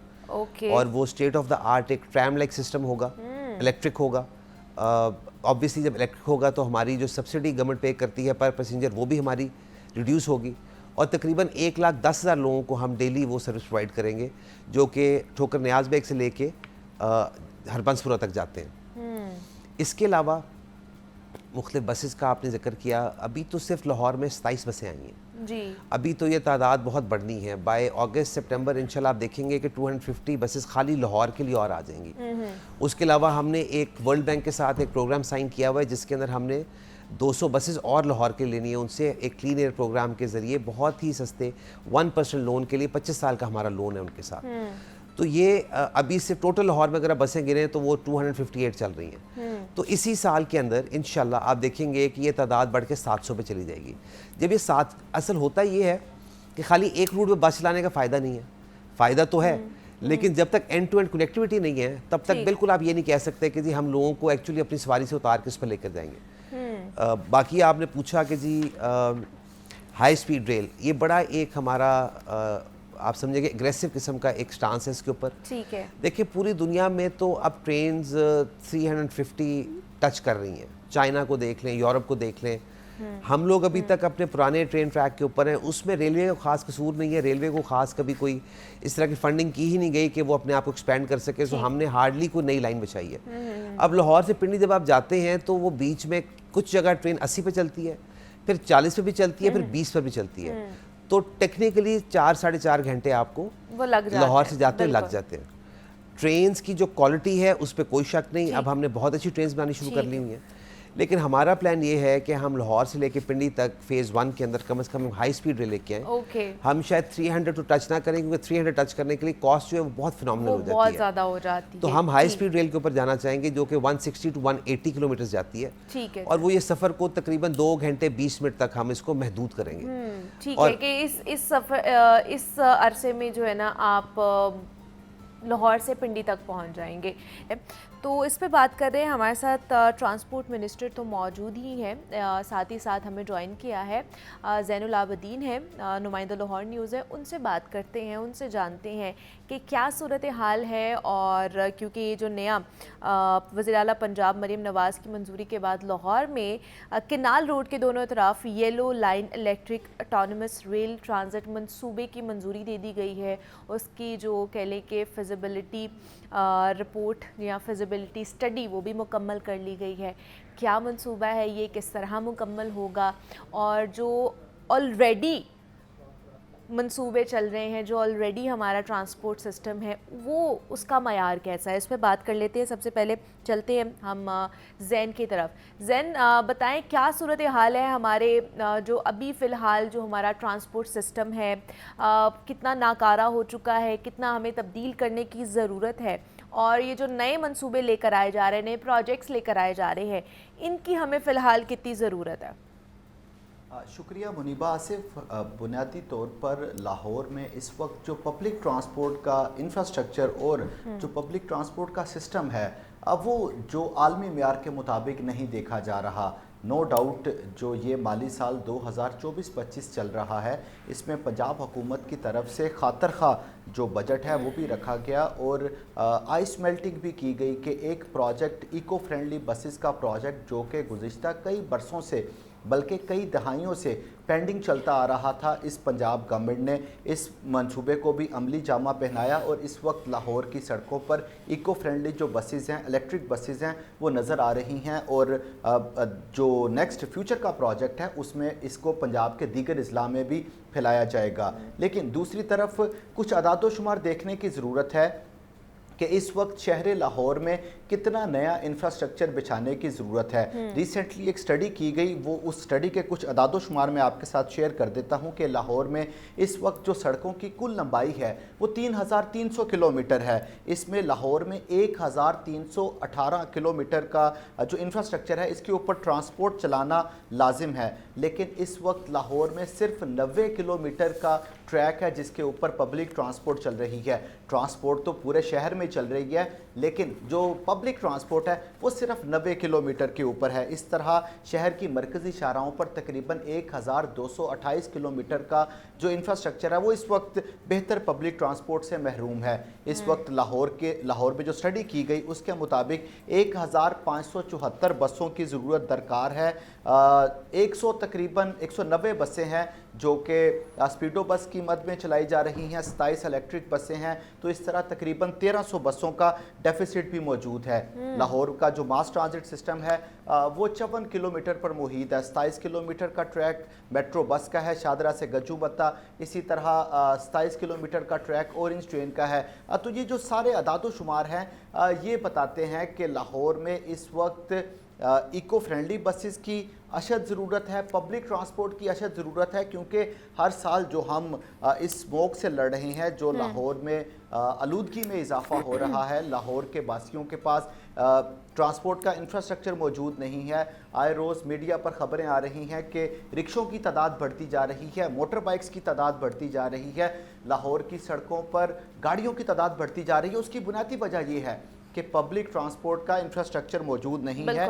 और जो मैंने आपको अदात-ओ-शुमार बयान किए हैं, ये इस वक्त गवर्नमेंट की अव्वलीन ज़रूरत, अव्वलीन तरजीह होनी चाहिए कि ये ट्रांसपोर्ट फराहम करे। ये है न्यू ट्रांसपोर्ट सिस्टम चलाने का जो ज़रूरत है। वही मैं आपसे पूछ रही थी कि जो एग्जिस्टिंग हमारा ट्रांसपोर्ट सिस्टम है वो ऑलरेडी जितने भी हमारे लाहौर के बासी हैं, बताया ये जा रहा है, स्टडीज़ में ये आता है कि रोज़ाना की बुनियाद पर जो 80 लाख के लगभग गाड़ियाँ हैं वो सड़कों पर निकलती है। इट मीन्स कि हमारा ट्रांसपोर्ट सिस्टम उनको अच्छे तरीके से कर्टेल नहीं कर पा रहा या उन्हें सहूलत नहीं दे पा रहा, इसलिए इतनी गाड़ियाँ जो है वो बाहर निकलती है, सड़कों पर आती हैं। एक तो यहाँ पर लैग करे, दूसरा जैसे आपने कहा कि 1300 बसेस के डेफिसिट में इस वक्त हम चल रहे हैं, यहाँ पर भी हम लैग कर रहे हैं। दूसरा, अगर हम थोड़ा सा ईस्टर्न लाहौर की साइड पे चले जाए, जिसमें बरकी आ जाता है, जिसमें बेदियाँ आ जाता है जैन, अब वहाँ उस साइड पर भी हम लोग पब्लिक ट्रांसपोर्ट ना होने के बराबर है। वहाँ पर भी तो लाहौरी रहते हैं, वहाँ पर भी तो लोग बसते हैं, बासी बसते हैं, उनके लिए वहाँ पर कोई ट्रांसपोर्ट नहीं है। पंजाब हुकूमत उस साइड के लोगों के लिए नहीं सोच रही है। देखिए जी, बिलाल अकबर खान साहब बैठे हुए हैं, मैं उनकी तरफ भी आऊंगी, इसलिए मैं पहले आपसे पूछना चाह रही हूँ। मैं वही अर्ज़ कर रहा हूँ कि जिस तरह आप निशानदेही कर रहे हैं, मैं आपने ईस्टर्न लाहौर की मिसाल दे दी, मैं आपको जनूबी लाहौर की तरफ लेकर चला जाता हूँ कि रायमंड रोड, जहाँ पर ख़ुद चीफ मिनिस्टर साहिबा रहती हैं, कायद मुस्लिम लीग नून रहते हैं, मिनिस्टर साहब के ट्रांसपोर्ट कंपनी के जो चेयरमैन हैं शहजाद नज़ीर सिंधु, वो इस इलाके से रहते हैं। उस रायमंड रोड पर जो पब्लिक ट्रांसपोर्ट है वो नहीं चल रही, तो बाकी शहर का क्या हाल होगा। और दूसरा, आपने अपनी बातों में एक बड़ा अहम और वैलिड पॉइंट उठाया है, और ये बिलाल अकबर खान साहब की मौजूदगी की वसातत से ये मैं कहना चाह रहा हूँ कि जो मौजूदा इंफ्रास्ट्रक्चर है उसको भी तो बेहतर बनाने की ज़रूरत है। हीट वेव इस वक्त चल रही है, गर्मी बढ़ती जा रही है, जो मेट्रो बस है उसकी क्या सूरत हाल है, उस मेट्रो बस की सूरत हाल को बेहतर बनाने की ज़रूरत है, उन स्पीडो बसों को बेहतर बनाने की ज़रूरत है। नो डाउट जो ऑरेंज ट्रेन है वो एक बड़ा अच्छा प्रोजेक्ट है, लेकिन ऑरेंज ट्रेन के और मेट्रो बस के जो मुसाफिर हैं उनका आपस में एक दफ़ा कंपैरिजन तो करके देखें कि रोज़ाना कहाँ 1,50,000 1,60,000 मुसाफिरों को सफरी सहूलियात फराहम करने वाली मेट्रो बस का AC नहीं चल रहा, तो लोग उसमें गर्मी की वजह से बेहोश नहीं होंगे तो क्या होंगे, लोग किस तरह उसमें सफ़र करेंगे। वो 27 किलोमीटर ये पॉइंट आ गया जैन, आप हमारे साथ ही रहिएगा। अकबर साहब की तरफ, बिलाल अकबर साहब की तरफ चलते हैं। सर, ये सारी सिचुएशन है कि हमारा ईस्टर्न साइड देख लें या फिर हमारा जैसे रायवंड की साइड है, वहाँ पर भी कोई ऐसा पब्लिक ट्रांसपोर्ट नहीं है। बरकी बेदिया की साइड पर भी पब्लिक ट्रांसपोर्ट नहीं है, वहाँ पर भी लोग रिक्शे या चिंचियों पे ही सफ़र करते हैं या फिर अपनी गाड़ी के ऊपर सफ़र करते हैं। सिर्फ हमने सेंट्रल लाहौर को ही क्यों कह लें कि एप्पल ऑफ द आई बनाया हुआ है, चूज़ किया हुआ है कि यहाँ पर ही सारा हमने नेटवर्क लेकर आना है, वो ट्रांसपोर्ट का हो जाए, इंफ्रास्ट्रक्चर हो जाए। ये जो पेरिफेरीज है ये भी तो हमारे लाहौर के ही इलाके हैं ना, वहाँ पर भी तो बसते हैं ना लोग, उनके लिए कोई ट्रांसपोर्ट नहीं है। बिल्कुल आप ठीक बात कर रही हैं। देखिए, असल में ना आप चीज़ों को हमें रियलाइज़ करना चाहिए कि हम कहाँ से स्टार्ट हुए और हम कहाँ पर आकर खड़े हुए। मैंने जिस तरह आपको बताया कि 2007 में काम शुरू हुआ, 4 मेट्रोज़ बनी लाहौर में। उस टाइम रिक्वायरमेंट थी 4 मेट्रो लाइंस की, हम 2 बना सके, उसके बाद हमारी हुकूमत नहीं रही। अच्छा। अगले 4-5 साल में तो ट्रांसपोर्ट सेगमेंट ऐसा हो गया कि जैसे कि कोई यतीम बच्चा होता है, किसी ने ख्याल करना ही छोड़ दिया। No doubt. जब हम लोगों ने हुकूमत संभाली पिछले साल मार्च के अंदर, तो उस टाइम के अंदर हमने देखा कि आप खाली मेट्रो बसेस की बात कर रही हैं, जो मेट्रो का ट्रैक था उसकी वो हालत थी कि उसमें बस चलने काबिल नहीं थी। हमने 1.2 बिलियन लगा के पहले लाहौर का ट्रैक ठीक किया, फिर हमने 1 बिलियन प्लस लगा के हमने रावलपिंडी का ट्रैक, अच्छा रावलपिंडी का सारा रेज्ड मेट्रो है, वो ज़्यादा डेंजरस है, बीच में बहुत सारे सेगमेंट्स जो कि बिल्कुल टूट के ज़मीन पर गिर गए हुए थे और हवा में बसें चल रही थी वहाँ पे, हमने उसको रिपेयर किया। अभी हमारे जो मेट्रो स्टेशन हैं उनको रिपेयर करने के लिए हम, क्योंकि वो इतना पुराना स्ट्रक्चर हो चुका है 10-12 साल कि उसकी मेंटेनेंस ही नहीं की गई, तो वो भी अब रॉट अवे कर रहे हैं। ये जो बसें हमारी मेट्रो चल रही हैं अभी, स्पीडो बस जो हमारी चल रही है, इनकी लाइफ तकरीबन 10 साल हो चुकी हुई है, ये अपनी रिप्लेसमेंट पे आई हुई हैं, इनकी रिप्लेसमेंट होनी ज़रूरी है। हमने अभी इंशाल्लाह कोशिश करेंगे कि नेक्स्ट ईयर में हम इनको रिप्लेस करें, क्योंकि अभी इस साल के अंदर होता कि पहले ये वाली फ्लीट लाने से बेहतर था कि जो एग्जिस्टिंग हमारा इंफ्रास्ट्रक्चर था उसको बेहतर किया जाता या उसके मयार को, क्योंकि ऑलरेडी उसके ऊपर बहुत सारे लोग जो सफ़र कर रहे हैं। वो आपकी बात बिल्कुल ठीक है, वाहिद जरिया है लोगों का कि उसके ऊपर वो सफ़र करने पर मजबूर उससे है। अभी हम कोशिश कर रहे हैं कि उसके हम एसीज ऑपरेशनल चलती रहे हमारी। देखिए आप अंडरस्टैंड करें कि आप पाकिस्तान पंजाब में बैठे हुए हैं, ये अमेरिका नहीं है, यूरोप नहीं है कि हमारे पास $10 बिलियन का बजट है और हमने उसको खर्च करना है। हमारी अपनी लिमिटेशंस है, एजुकेशन के अंदर भी बजट जाना है, हेल्थ में भी जाना है और डिपार्टमेंट्स में भी जाना है। सो मैं तो ये समझूंगा कि ये पहली दफ़ा हुआ है पंजाब ने कि इतना बड़ा बजट फर्स्ट ईयर के अंदर हमें 50+ बिलियन का दिया। हमने चूंकि सारी वैल्यूएशन की, मुल्तान की भी हमने वैल्यूएशन की, लाहौर की भी, तो हमने ये देखा कि बसेस अभी शायद 1 साल और चल सकती हैं। तो इसलिए हमने उनको प्लेसमेंट नहीं की और हमने और बसेस ऐड करनी शुरू की। खाली मेट्रो लाइन जो है वो सोल्यूशन नहीं है, जिस तरह आपने पहले कहा कि पेरिफेरीज जो है वो सारी एम्प्टी पड़ी हुई हैं। ये जो अब हमारी बसेस आ रही हैं, जो तकरीबन मैंने आपको बताया कि इस साल में हमारी 450+ बसेस आनी हैं खाली लाहौर के लिए, पंजाब के लिए तो खैर 1600 ज़्यादा बसेस आ रही हैं। तो ये बसेस इंशाल्लाह पेरिफेरीज में चलने के लिए, उन्हीं रूट्स पे चलने के लिए हम लेके आ रहे हैं, क्योंकि ये फीडर रूट्स इसलिए कहलाते हैं कि कोई बरकी से आएगा, वो मेन एक मेट्रो सिस्टम को टच करेगा और उसके बाद उसे शहर में जहाँ भी जाना है वो जा सकता है। लेकिन अगेन उसके लिए भी ज़रूरत है कि खाली बसेस के साथ भी सिस्टम नहीं चल सकता जब तक हम मेट्रो लाइंस और ऐड नहीं करेंगे। अभी हमारी फिजिबिलिटी ब्लू लाइन की भी चल रही है, हमारी फिजिबिलिटी पर्पल लाइन की, येलो लाइन तो तकरीबन हमारी फाइनलाइज्ड है, वो तो हम इंशाल्लाह बनाना शुरू करेंगे। हमारी पर्पल लाइन की फिजिबिलिटी भी तैयार हो रही है। अब हमारी कोशिश तो ये है कि हम हर साल कोई ना कोई एक नया सिस्टम लाहौर में ऐड करने की कोशिश करें। हम हर साल लाहौर में 200-400 बसेस ऐड करने की शुरू करें। जो बसेस अपनी उम्र पूरी कर चुकी हैं उनको डीजल बसेस को रिप्लेस करके हम इलेक्ट्रिक लेके आएँ, माहौल दोस्त बसें हम लेके आएँ। लेकिन इन सारी चीज़ों में टाइम लगता है। ये अच्छा प्लस ये है कि माजरत के साथ लाहौर अकलौता शहर पंजाब का नहीं है। हमारी गवर्नमेंट ने जितना लाहौर के लिए किया कोई और कर नहीं सका और ना कर सकता है। और हमारे ऊपर सबसे बड़ा क्रिटिसिज्म ये है कि जी आप लाहौर के अलावा सोचते नहीं है। सो हमें पंजाब के बारे में भी सोचना है। तो हमने इस दफ़ा बहुत मेजर सेगमेंट है जो कि इस साल में आप देखेंगे 850-900 बसेस का, जो कि पंजाब के छोटे शहरों में भी चलेंगी। इंशाल्लाह गुजरांवाला में मेट्रो बनेगी, इंशाल्लाह फैसलाबाद में मेट्रो बनाएंगे। सो लाहौर चूँकि हमारा कैपिटल है पंजाब का, इसकी ट्रैफिक को हम ठीक करना चाहते हैं, यहाँ पे हम रश ख़त्म करना चाहते हैं। यहाँ पे हम चाहते हैं कि लोगों को ऐसी सर्विस हो कि लोगों को अपनी गाड़ी बाहर ना निकालनी पड़े। बट हमें 2 से 3 साल तो कम से कम चाहिए सारा कुछ करने के लिए। उससे पहले हम नहीं कर सकते कि हम बाकी सारे पंजाब को इग्नोर करके हम लाहौर पर सारा कुछ लगा दें। पर इंशाल्लाह ये मैं आपको यकीन दिलाता हूँ कि सीएम पंजाब के विजन के अंडर ये जो स्मॉग की आपने बात की, ये आप यकीन करें कि हमेशा हर साल होता ये रहा है कि अक्टूबर में जब स्मॉग आती थी तो स्मॉग कमेटियाँ बनती थी, स्मॉग के ऊपर बात शुरू होती थी और 2 महीने के बाद फिर काम होना ख़त्म हो जाता। अगर आज आप देखें तो ओवरऑल जो हमारी गवर्नमेंट की अप्रोच है, हम लोग ई-बाइक्स को प्रमोट कर रहे हैं, हम ई-रिक्शास को प्रमोट कर रहे हैं, हम अभी नई ई-टैक्सी की स्कीम लेकर आना चाह रहे हैं ताकि हम जितनी तरह भी एमिशंस वाली गाड़ियाँ हैं उनको आहिस्ता आहिस्ता हम रिप्लेस करना शुरू करें। रिप्लेसमेंट के बगैर अब हमारा गुजारा नहीं है। दूसरा हमारा एक माइंडसेट चेंज बहुत ज़रूरी है। जब हम एक सिस्टम बनाने में साल 2 में कामयाब हो जाएंगे, यहाँ पे 2-4 लाहौर में मेट्रो लाइन्स चल रही होंगी, 1200-1300 बस चल रही होगी, उसके बाद डेफिनेटली उस सिस्टम को चेंज करने की ज़रूरत है कि जो बंदा फिर अपनी गाड़ी लेके बाहर निकले फिर हम उसको हैविली टैक्स करें, जिस तरह के पूरी दुनिया के अंदर होता है। क्योंकि आप एंड टू एंड अगर सोल्यूशन देंगे उसमें बहुत हैवी सब्सिडी जाएगी। उस सब्सिडी को ऑफसेट करने के लिए और उसका मकसद हासिल करने के लिए ज़रूरी है कि मेन रोड के ऊपर आपकी मेन ट्रैफिक जो है वो कट डाउन होनी शुरू हो। तो उसके लिए डेफिनेटली हम फिर टैक्सेशन भी शुरू करेंगे, क्योंकि ट्रैफिक कंट्रोल खाली बसें ऐड करने से या मेट्रो लाने से होगा नहीं। हमें लोगों को डिस्करेज भी करना पड़ेगा कि हमने एक सर्विस प्रोवाइड कर दी है।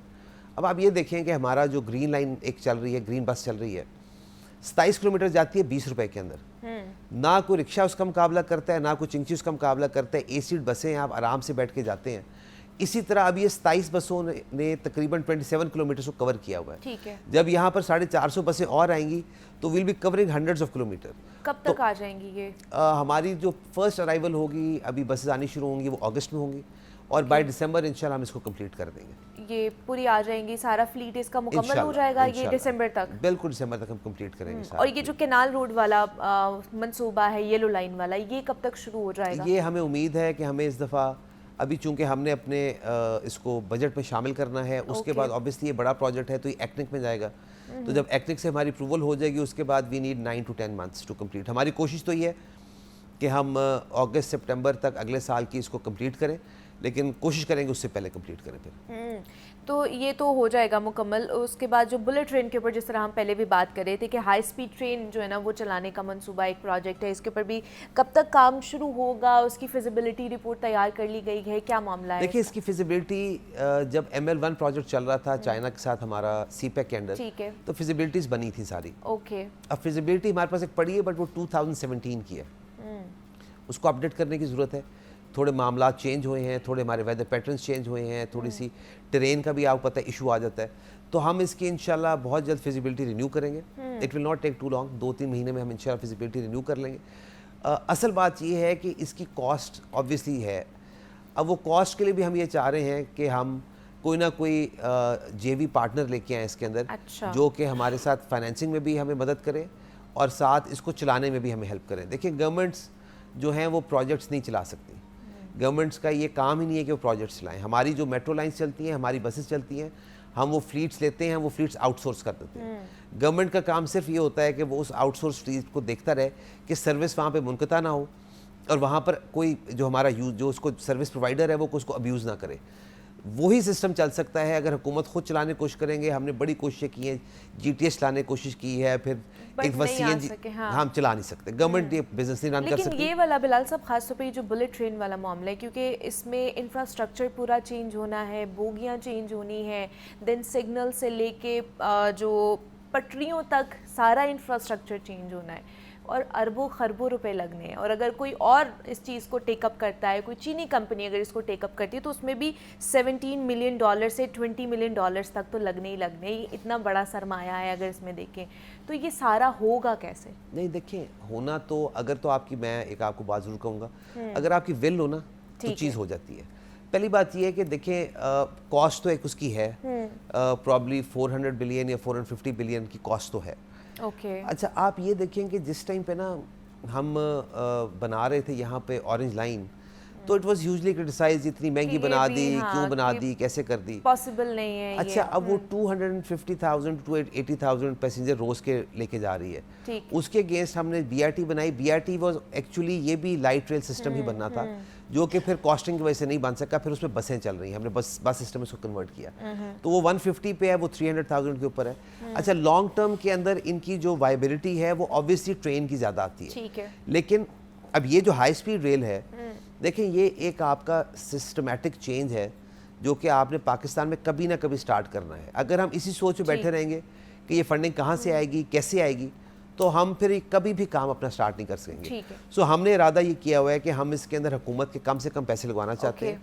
हम या तो कोई इंटरनेशनल डोनर को लेके आएंगे या फिर हम कोई JV partner public private partnership में लेके आएंगे, जो कि आए हमारे साथ ट्रैक चलाए भी, बनाए भी और उसको चलाए भी। So it's a 2 year process, कम से कम 2 साल हमें लग जाएंगे पूरा ट्रैक बोथ साइड्स, क्योंकि अब इसके नए ट्रैक ले होना है, हाँ। अब डबल ट्रैकिंग होनी है। तो हम नया ट्रैक पहले ले करेंगे, उसमें ट्रेनें चलनी शुरू हो जाएंगी और फिर हम पुराने ट्रैक को रिप्लेस करना शुरू करेंगे। तो 2 साल में सारा प्रोसेस है, सारा प्रोसेस हो जाएगा। 2 साल का भी फ़िलहाल तो बता रहे हैं बिलाल साहब। हमारे साथ एक कॉलर भी हैं, अदनान उनका नाम है, लाहौर से उनका ताल्लुक़ है, उन्होंने हमें ज्वाइन किया है। अस्सलाम वालेकुम अदनान साहब। वालेकुम सलाम। मैडम मैं ना मिनिस्टर साहब से बात करना चाहता हूँ। मैं सर अस्सलाम वालेकुम। जी वालेकुम सलाम। सर हम जो ना आपको देख रहे हैं, इस वक्त हम मेट्रो बस में सफ़र कर रहे हैं, स्टूडेंट्स हैं। तो सर बिलीव करें कि मेरे पास अगर कोई सोर्स होता तो मैं आपको दिखाता। यहाँ पर इस वक्त बस के ऊपर समझ लें कि कम से कम भी सर कुछ 200 से 250 लोग सवार होंगे। सर मेरी रिक्वेस्ट है आपसे कि आप काइंडली यहाँ तो बसेस का फ्लीट बढ़ाएं, यहाँ तो सर आप किसी दिन मरियम नवाज साहिबा को लेकर सर प्लीज एक दफा विजिट जरूर करें। यहाँ पर सर ना तो एक्सीलेटर चलते हैं, ना यहाँ पर सर हमें पीने का पानी मिलता है, ना वॉशरूम की सहूलत है। एक दफा सर प्लीज जरूर विजिट करें। मुझे बड़ी उम्मीद है कि आपका एक चक्कर लगेगा, सारे मसले यहाँ पर सर हल हो जाएंगे। चलें जी, बहुत शुक्रिया अदनान ठीक है साहब। उस्मान बिल्कुल, अदनान साहब ठीक है, हम चक्कर लगाता हूँ जी, मैं खुद भी लगाता हूँ, इसको बेहतर करते हैं जी। तो ये स्टूडेंट हैं, जैसे उन्होंने कहा कि हम जा रहे हैं और ना ही एक सारे मामला सहूलियात जो कहा जाता है वो मिल नहीं रही हैं, तो क्या कहेंगे इसके ऊपर अब आप? देखिए मैंने तो आपको बताया जी कि ये एक पुराना इंफ्रास्ट्रक्चर हमारा हो चुका हुआ है, हमें इसको रिप्लेस करने के लिए भी कम से कम 6 to 8 बिलियन चाहिए, वो हमने हुकूमत से मांगे हुए हैं। ठीक है। देखिए अब ये जो मूविंग पार्ट्स हैं, एस्केलेटर्स हैं, जो चीज़ें ये साथ साथ ठीक होती रहती हैं, फिर ख़राब हो जाती हैं, फिर ठीक करनी पड़ती हैं, लेकिन डेफिनेटली हमें अपनी परफॉर्मेंस बेहतर करनी चाहिए। हमें मेक श्योर करना चाहिए कि जो फैसिलिटीज़ हैं वो लोगों को मिलें। जहाँ तक उन्होंने फ्लीट बढ़ाने की बात की, हमारी अभी तक जो अंडरस्टैंडिंग है वो यही है कि इंशाल्लाह हम फ्लीट भी शायद ऐड करेंगे, लेकिन अभी फ़िलहाल इस गो में हमारे लिए पॉसिबल नहीं होगा। लेकिन मुझे यकीन है कि जब हम फीडर रूट साथ साथ ऐड करना शुरू करेंगे तो शायद हमें उसमें थोड़ा सा कोई ईज़ आउट हो मेट्रो बस का भी। बट जब हम दोबारा इंशाल्लाह नेक्स्ट ईयर हमारी कोशिश होगी कि हम ये पूरा फ्लीट रिप्लेस करें, तब डेफिनेटली अभी भी हमारा देखिए, हमने जब वो इंफ्रास्ट्रक्चर बनाया तो हमारे पास हर स्टेशन पे 3 डॉकिंग हो सकती है, लेकिन हम सिंगल डॉकिंग के ऊपर चल रहे हैं। तो डेफिनेटली फ्लीट बढ़ाने की ज़रूरत है। फ्लीट बढ़ाएंगे तो हमारे मसाइल हल होने शुरू होंगे, ऑब्वियसली ये मसाइल राइडरशिप भी बढ़ जाएगी। ठीक है। जैन, आपने भी सारी डिस्कशन सुनी बिलाल साहब के साथ भी, और अभी जो हमारे साथ लाइव कॉलर ने भी ज्वाइन किया था कि वो भी बता रहे थे कि कितनी बुरी सूरत हाल है, रश लगा हुआ है मुसाफिरों का, कि एक बस में जो है ना वो 200 से 250 जो मुसाफिर हैं वो सफ़र कर रहे होते हैं एक टाइम पे। तो फ्लीट बढ़ाने की ज़रूरत है। देन फीडर रूट्स हैं वो भी बंद हैं, और ये काफ़ी अरसे से बंद है, 1 साल से ज़्यादा अरसा का तो पंजाब हुकूमत को भी हो गया है, तो अभी तक वो फीडर रूट्स भी बहाल नहीं हुए। मुनीबा, मैं समझता हूँ कि बिलाल अकबर ख़ान साहब ने इस बात को तो एक्नॉलेज कर लिया है कि बिल्कुल मेट्रो बस की जो हालत है वो बेहतर नहीं है जी। और वो वादा भी कर रहे हैं कि इसकी हालत को बेहतर बना देंगे। ज़रूरत इस वक्त इस चीज़ की है कि बिलाल अकबर ख़ान साहब से ये कमिटमेंट ली जाए कि कितनी देर में इसको बेहतर बना देंगे, ताकि हम उतने टाइम के बाद दोबारा आपसे इस्तफसार कर सकें कि आपने आज के दिन में वादा किया था कि लाहौर के वासियों का ये जो फ्लैगशिप प्रोजेक्ट है मेट्रो बस, इसकी हालत को बेहतर बना देंगे, आपने क्यों बेहतर नहीं बनाया। अब बिलाल अकबर ख़ान साहब ने अपनी गुफ्तगू में बार बार मेट्रो बस की जो हालत ज़ार हुई, ये 2018 से लेके 2022 तक के दौरे इक़्तिदार में उसका इन्होंने बताया, और वाकई ही ये इसी दौरे इक़्तिदार में ही उसकी हालत ख़राब हुई। अब उसको बेहतर बनाने की ज़रूरत है। एक तो ये पॉइंट, दूसरा मैं ये पॉइंट रेज़ करना चाह रहा था कि अभी मिनिस्टर साहब ने अपनी बातों में ये बात बताई कि सिर्फ पंजाब हुकूमत ने ट्रांसपोर्ट के सेक्टर में ही बजट नहीं लगाना होता है, एजुकेशन है, हेल्थ है, दीगर सारे अमूर हैं, उनके ऊपर भी जो बजट है वो खर्च करना होता है, और सारा बजट ट्रांसपोर्ट का लाहौर के ऊपर ही नहीं लगा देना। ये सारी बातें वैलिड है, लेकिन दूसरी तरफ एक चीज़ देखी जाए तो क्या हुकूमत ने ही सारी बसें इंपोर्ट करके सड़कों के ऊपर चलानी है? आप पब्लिक प्राइवेट पार्टनरशिप की तरफ भी तो जा सकते हैं, आप प्राइवेट इन्वेस्टर्स को भी यहाँ पर ला सकते हैं। एक वक्त था जब शहबाज शरीफ साहब वज़ीर आला पंजाब थे, ये 2013-14 की बात है, जब लाहौर ट्रांसपोर्ट कंपनी बाहर से वजूद में आई थी, उस वक्त भी तो लाहौर ट्रांसपोर्ट कंपनी की तरफ से प्राइवेट ट्रांसपोर्टर्स के साथ मिलकर लाहौर के 51 रूट्स को फाल किया गया था। तो उस वक्त भी तो लाहौर में ट्रांसपोर्ट चल रही थी। उस वक्त के हिसाब से ट्रांसपोर्ट के ऊपर कई एतराज़ात तो हो सकते हैं कि उनमें ये सहूलियात मुयस्सर नहीं थी, लेकिन एटलीस्ट लाहौर की सड़कों पे ट्रांसपोर्ट का पहिया तो चल रहा था। एक ये मेरी ऑब्जर्वेशन है कि आप प्राइवेट इन्वेस्टर को क्यों नहीं इन्वॉल्व करते ताकि गवर्नमेंट के ऊपर ज़्यादा बोझ ना पड़े। चलें बिलाल और साहब अगली से थिंग, जिस तरह अबरीबा एक चीज़ मैं और ऐड करना चाह रहा हूँ इसमें। जी जी जी करें। हाँ, एक और चीज़, जिस तरह अभी yellow line, purple line, blue line की बातें बिलाल अकबर साहब कर रहे हैं, ये मिनिस्टर है, इनको ब्रीफिंग भी इस मामले के ऊपर बड़ी तफसीली हुई होगी। ये तब की बातें हैं जब 5 अक्टूबर 2014 को ऑरेंज ट्रेन का संगे बुनियाद रखा गया था। ये इसी लक्ष्मी चौक के पास ही उस वक्त के वज़ीर आला पंजाब शहबाज शरीफ साहब ने अपनी तकरीर करते हुए ये yellow line, purple line, blue line और दीगर जो लाइन है उनका जिक्र कर दिया था। आज उस बात को 11 साल हो चुके हैं। नो डाउट उसमें बड़े इक़्तिदार में तब्दीलियाँ आई, लेकिन उनमें से कोई मनसूबा नहीं बन सका। सवाल वन लाइनर ये है कि अगले साल जो ये अभी बजट आने वाला है 2025-26, कौन सा मनसूबा आप प्रपोज करेंगे जिसका अगले साल में जिस पर काम का आगाज़ कर दिया जाएगा? ठीक है जी, ये दो सवाल हैं। एक तो कि जो मेट्रो बस का मामला है वो कब तक हल हो जाएगा, ताकि हम फिर अगली दफ़ा आपको बुलाएं तो पूछें कि जो सर आप कह के गए थे, वादा करके गए थे और वो वादा वफा हो पाया है। देखिए, मेट्रो बस की जो एसीज का मसला या जो बाकी उनके स्टेशंस का मसला है, जो फ्लीट का मसला है, जो वहाँ पे सर्विसेज नहीं चल रही, सर्विसेज वाला मामला तो इंशाल्लाह हम बहुत जल्द विद इन फ्यू मंथ्स हम उसको हल कर लेंगे। अभी हम कोशिश करेंगे कि जो हमारी बसेज हैं उसको हम डेली मॉनिटरिंग करके कोशिश करते हैं कि उसके अंदर हम एसी सिस्टम्स और बाकी जो हमें सहूलियात हैं वो चलती रहे। ठीक है। अभी फ़िलहाल हम फ्लीट ऐड नहीं कर सकते। फ्लीट हम ऐड करना शुरू करेंगे नेक्स्ट ईयर के अंदर, क्योंकि अभी ऑलरेडी इस साल के लिए हमारी तकरीबन हमने 1100 प्लस बसें हैं जो हम इंपोर्ट करने जा रहे हैं, 3 मेट्रो सिस्टम बनाने जा रहे हैं। लेकिन तो हमारे पास जिस तरह जैन कहते हैं कि पब्लिक प्राइवेट पार्टनरशिप की तरफ क्यों नहीं चले जाते हम देखिए, वो बसेस के लिए भी? सारे मॉडल्स हैं, लेकिन उन मॉडल्स के अंदर आपको रियलाइज़ करना पड़ेगा कि जब एक इन्वेस्टर आके बस डालता है और उसके अगेंस्ट जब सब्सिडी देनी पड़ती है तो हमें तकरीबन 1.5 या 1.8 टाइम्स के ऊपर पैसे वापस करने पड़ते हैं। तो जब पंजाब हुकूमत खुद पैसे खर्च कर सकती है तो हम कम सब्सिडी पे क्यों ना चलाएं। देखिए, बस 100 चलनी हो तो वो तो आ जाए वहाँ से, 200 चलनी हो फिर भी आ जाए। We are talking about thousands. हमने 3000 बस पूरी करनी है पंजाब के अंदर। अभी तो आप खाली लाहौर की बात करते हैं, हमने तो हर गाँव में, हर कस्बे में चलानी है बस। तो हमारे पास एक बिगर पिक्चर भी है। तो इसलिए हम ये, अच्छा, फिर उन्होंने कहा कि जी वो ब्लू लाइन और पर्पल लाइन का शहबाज साहब ने बात की, तो शहबाज साहब के जाने के बाद तो जी किसी ने काम नहीं किया। तो काम तो शुरू हुआ 2024 के अंदर आके। अच्छा, आप ये रियलाइज़ करें कि जब ये फिजिबिलिटीज़ बनती हैं तो इनकी जो वैलिडिटी होती है वो 2 साल ज़्यादा की नहीं हो सकती। 2 साल के बाद किसी भी शहर का नक्शा तब्दील हो जाता है। सो हमने जब भी दोबारा 2 साल के बाद काम शुरू कर रहे हैं, हमें एक नई फिजिबिलिटी ज़रूर करनी पड़ेगी। ठीक है, हमारे पास एक अलाइनमेंट है पर्पल लाइन की भी, ब्लू लाइन की भी, लेकिन उस अलाइनमेंट के अंदर आप पिछले, वो आखिरी बार बनी है 2016 के अंदर।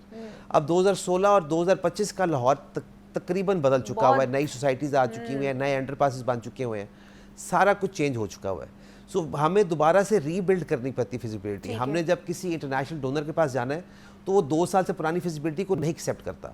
सो हमें कम से कम भी एक फिजिबिलिटी बनाते हुए 6 से 8 महीने लगते हैं।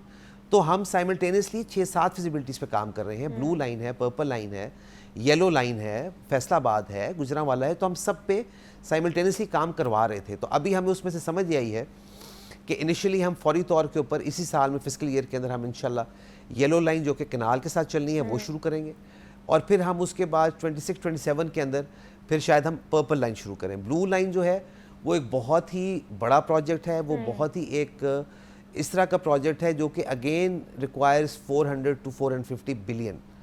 तो अभी हुकूमत ने वे आउट करना है कि वो इन किस तरीके से इन चीज़ों को मैनेज करेगी।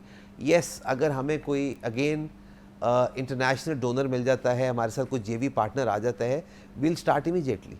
लेकिन अभी हमारे पास वो स्पेस नहीं है कि हम एक ही साल में लाहौर में 2-3 मेट्रो स्टार्ट कर लें। सो हम वो बिल्कुल करेंगे, और इंशाल्लाह लाहौर का जो कंप्लीट नेटवर्क है वो हम 26-27 के दरमियान में आपको कंप्लीट कर देंगे, और 26-27 के दौरान ही हमारी कोशिश होगी कि हम पूरे पंजाब के अंदर एक ग्रीन इको फ्रेंडली बस हम चलाएं, ताकि जो सहूलतें लाहौर में मुयसर हैं वो हर शहरी का हक है पंजाब के, उनको भी मिलना चाहिए। तो हम उनका भी साथ करेंगे इंशाल्लाह। चलें जी, ये सारा लाहौर के हवाले से हम बात कर रहे थे, ख़ास तौर पर जो कि ट्रांसपोर्ट इंफ्रास्ट्रक्चर को बेहतर बनाने के हवाले से पंजाब हुकूमत किस तरह की इनिशिएटिव्स ले रही है, महकमा ट्रांसपोर्ट जो है वो किस तरह के फ़ैसले ले रहा है, और आगे फ्यूचर किस तरह के प्रोजेक्ट्स लेकर आए जाएंगे। ख़ास तौर पर इस साल हमें जो येलो लाइन है वो तो देखने को मिलेगी, उसकी सहूलत भी आप लोगों को मैसर आएगी।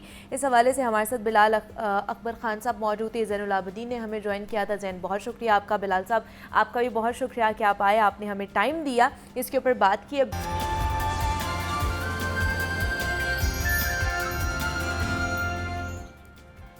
वेलकम बैक टू जागो लाहौर। जनाब, अब कुछ बात करनी है हमने बच्चों के हवाले से, बच्चों की नफ्सियात के हवाले से, क्योंकि जैसे जैसे जनरेशन बढ़ती जा रही है, हमारी यहाँ कह लें कि मॉडर्न दौर आता जा रहा है, वैसे वैसे कुछ रिक्वायरमेंट्स भी चेंज हो रही हैं।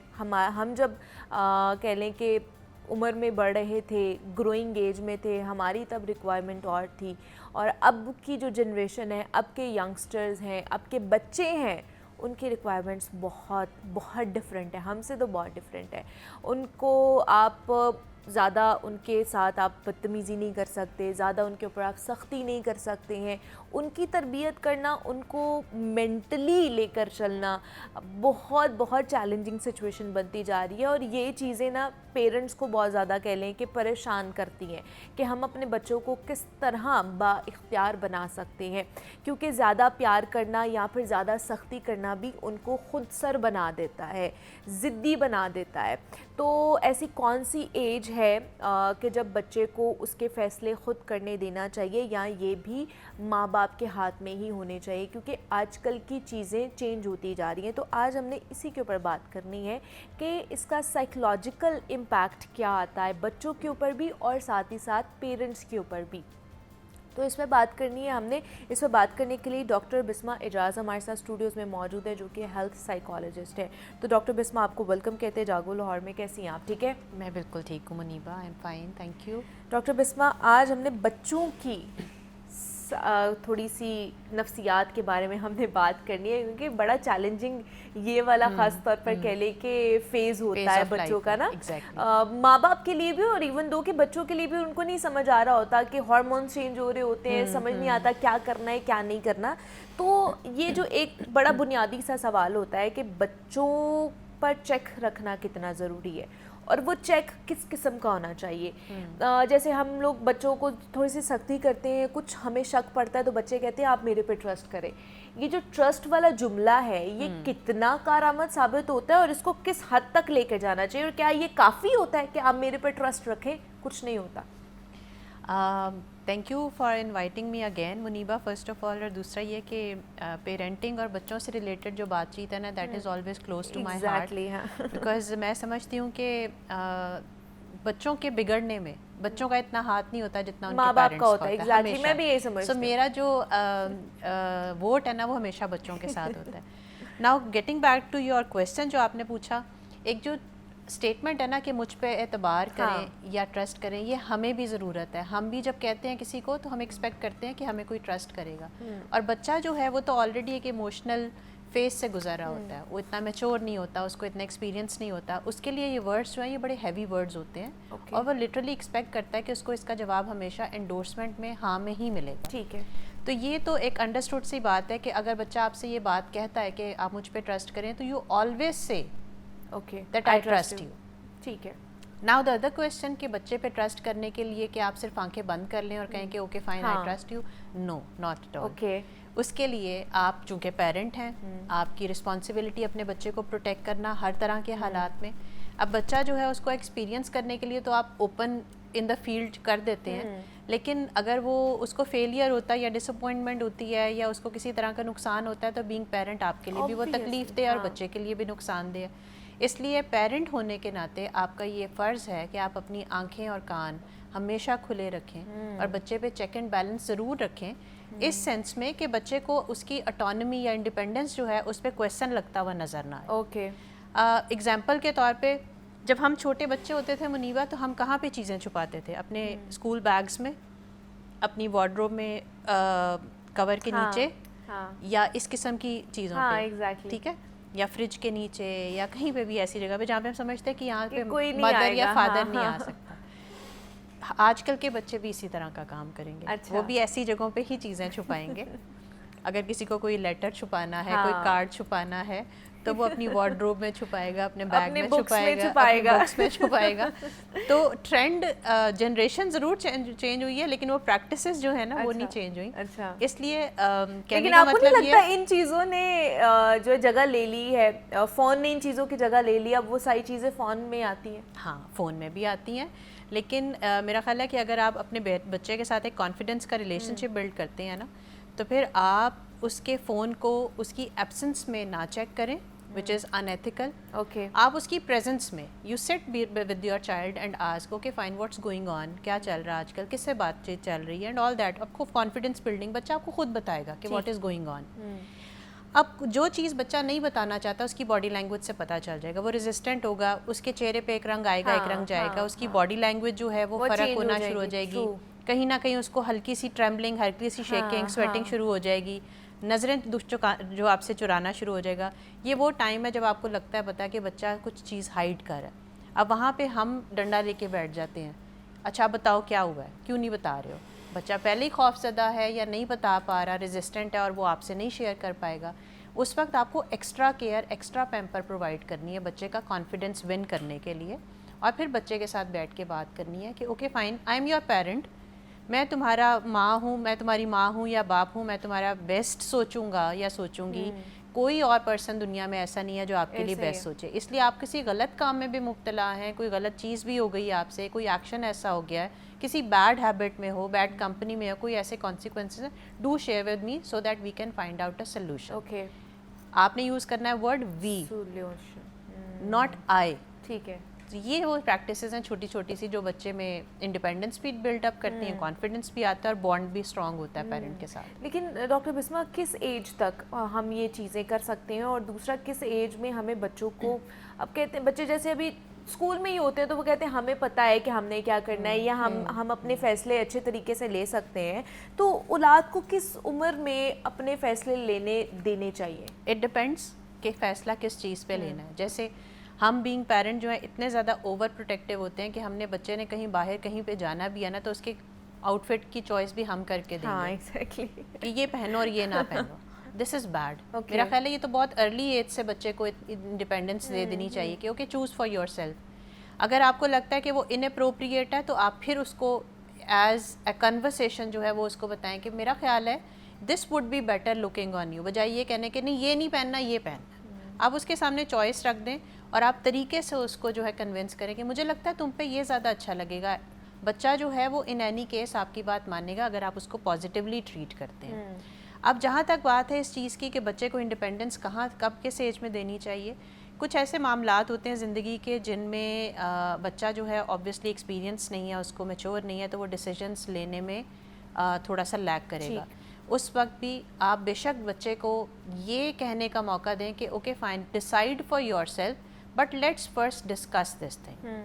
हम देखते हैं इसके प्रोज एंड कॉन्स क्या हैं, हम देखते हैं इसमें क्या फ़ायदा है क्या नुकसान है, इसके कौन से कॉन्सिक्वेंसेज आ सकते हैं, फिर हम डिसाइड करते हैं कि what is right and what is wrong. जब वो आपके साथ डिस्कशन में आएगा ना तो वो खुद भी रियलाइज़ करेगा कि ओके फाइन जो मैं सोच रहा हूँ हो सकता है इसका मुझे नुकसान ज़्यादा हो, इसलिए I should go for the other alternative. और फिर बच्चा जो है वो अल्टीमेटली उसी पाथ पे आना शुरू कर देगा जो आपने एक सेफ़ वे उसके लिए सोचा हुआ है।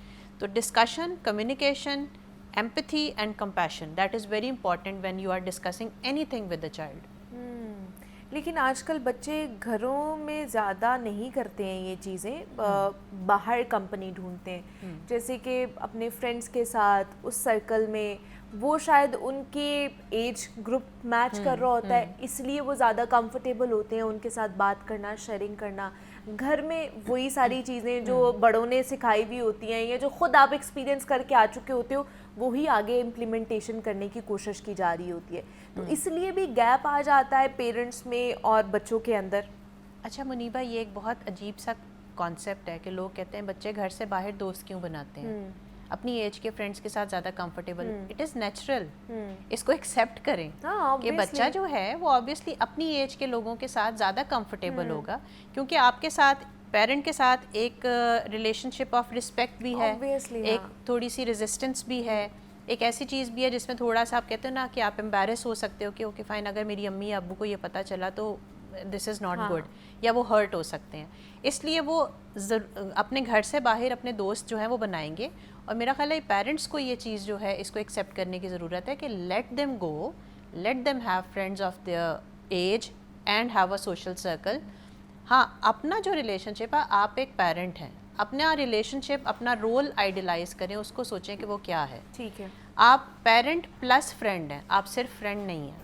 तो ये चीज़ जो है बच्चे को इम्पोज करने की बजाय कि नहीं तुम्हारी बाहर क्यों इतनी दोस्ती, बाहर क्यों इतना खुश रहते हो, बाहर तो हंसी मजाक करते हो, घर में आके तुम्हारा मूड ख़राब हो जाता है, this is all I guess something which is not good for the kid. अगर आप उसको ये हाईलाइट करते हैं, आप अपना बॉन्ड अपने तौर पे, अपने रिलेशनशिप पे अपने तौर पे वर्किंग करें, वो आपके साथ भी खुश होगा, लेकिन अगर वो बाहर अपने सोशल सर्कल में एंजॉय कर रहा है तो उसको करने देना चाहिए।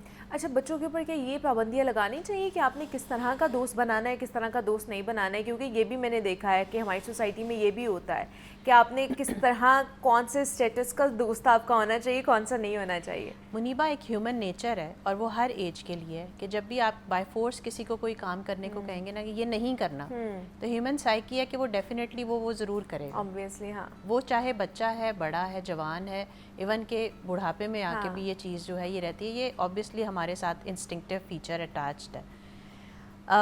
मैं हमेशा फोकस करती हूँ लफ्ज़ों के इंतखाब पे, मैं हमेशा फोकस करती हूँ और अपने क्लाइंट्स को भी यही बताती हूँ कि आप जब बच्चे से बात करते हैं ना तो आपने असर्टिवली बात करनी है, कंपैशनेट ग्राउंड पे बात करनी है, उसको एक इंसान समझ के, एक ह्यूमन बीइंग समझ के, एक एंटिटी समझ के बात करनी है। और सबसे पहले उस पर कोई चीज़ इम्पोज करने की बजाय ये सोचें कि अगर आप उसकी जगह पे हो तो क्या फील करेंगे। अब जो आपने सवाल पूछा कि बच्चे जो हैं वो जब इस तरह की सिचुएशन में होते हैं तो फिर उनको किस तरीके से टैकल किया जाए, एक बहुत ही इंपॉर्टेंट टेक्निक है रोल प्ले, जिसको हम कहते हैं आमतौर पर। रोल प्ले का मतलब है if we are sitting in front of one another and I am the parent and the person is the kid, तो फिर वो उसको मैं पेरेंटल रोल दे दूं और मैं किड बन जाऊं और मैं कहूँ कि okay fine you are the parent, let's discuss इसको हम कैसे हैंडल करेंगे।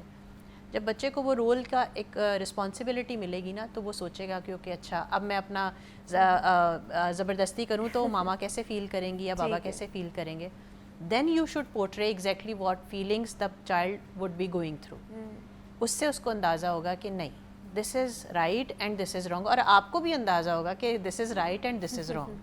क्योंकि जब आप किसी पे बाउंड्रीज लगाते हैं कि नहीं ये दोस्त के साथ नहीं जाना, उसके साथ नहीं जाना, आप मिलें बच्चों से पहले, आप उनकी फैमिली से मिलें, आप एनवायरनमेंट डिसाइड करें और जो भी डिसीजन लेना है कि किसके साथ जाना है, किसके साथ नहीं जाना, कितनी देर के लिए जाना है, ये सिर्फ पेरेंट का डिसीजन नहीं होना चाहिए, ये पेरेंट और आपके बच्चे का जॉइंट डिसीजन होना चाहिए। म्यूचुअल सारे डिसीजंस लेने चाहिए। वो बच्चे आजकल के बच्चों के ऊपर डिसीजन थोपे नहीं जा सकते, एग्जैक्टली। आप ये पहले ज़माने थे या ये हमारी जनरेशन थी जिनके साथ ज़बरदस्ती करके इशारा भी समझ जाते थे अपने पेरेंट्स। हाँ एग्जैक्टली, सिर्फ ऐसे अम्मी देखती थी और हमें समझ आते थे ओके ये नहीं करना।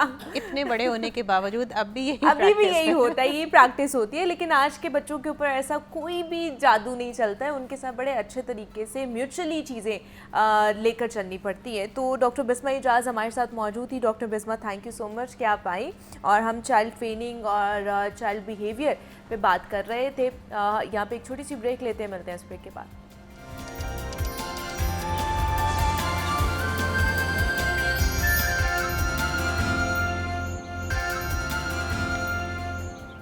वेलकम बैक टू जागो लाहौर। जनाब अब कुछ बात कर लेते हैं स्किन केयर के हवाले से और आपकी और मेरी रूटीन क्या होनी चाहिए। ख़ासतौर पर आजकल जो लड़कियां हैं ना वो बहुत ज़्यादा परेशान है कि हमारे चेहरे पर बहुत ज़्यादा फेशियल हेयर्स है, बाल आना शुरू हो जाते हैं। वो हार्मोनल प्रॉब्लम भी हो सकती है, वो डिफरेंट कॉजेज़ हो सकती हैं ना इसकी।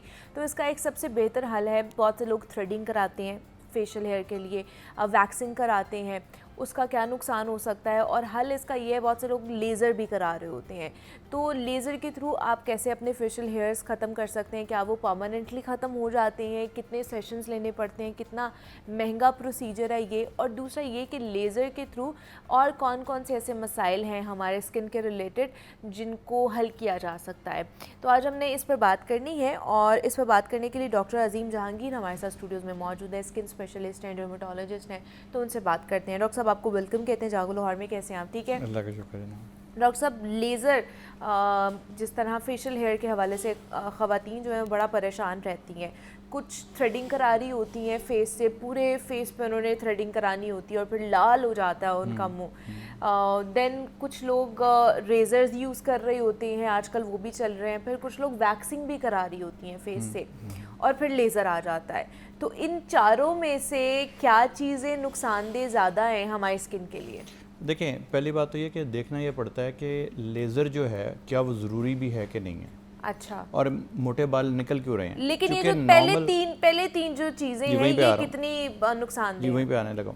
सबसे पहले कि मोटे बाल निकलना नॉर्मल नहीं है किसी फेस पे। फीमेल के फेस पे, मेल के फेस पे तो दाढ़ी यानी एक नॉर्मल है, लेकिन फीमेल में निकलना एक एबनॉर्मल फिनोमेना है। ओके।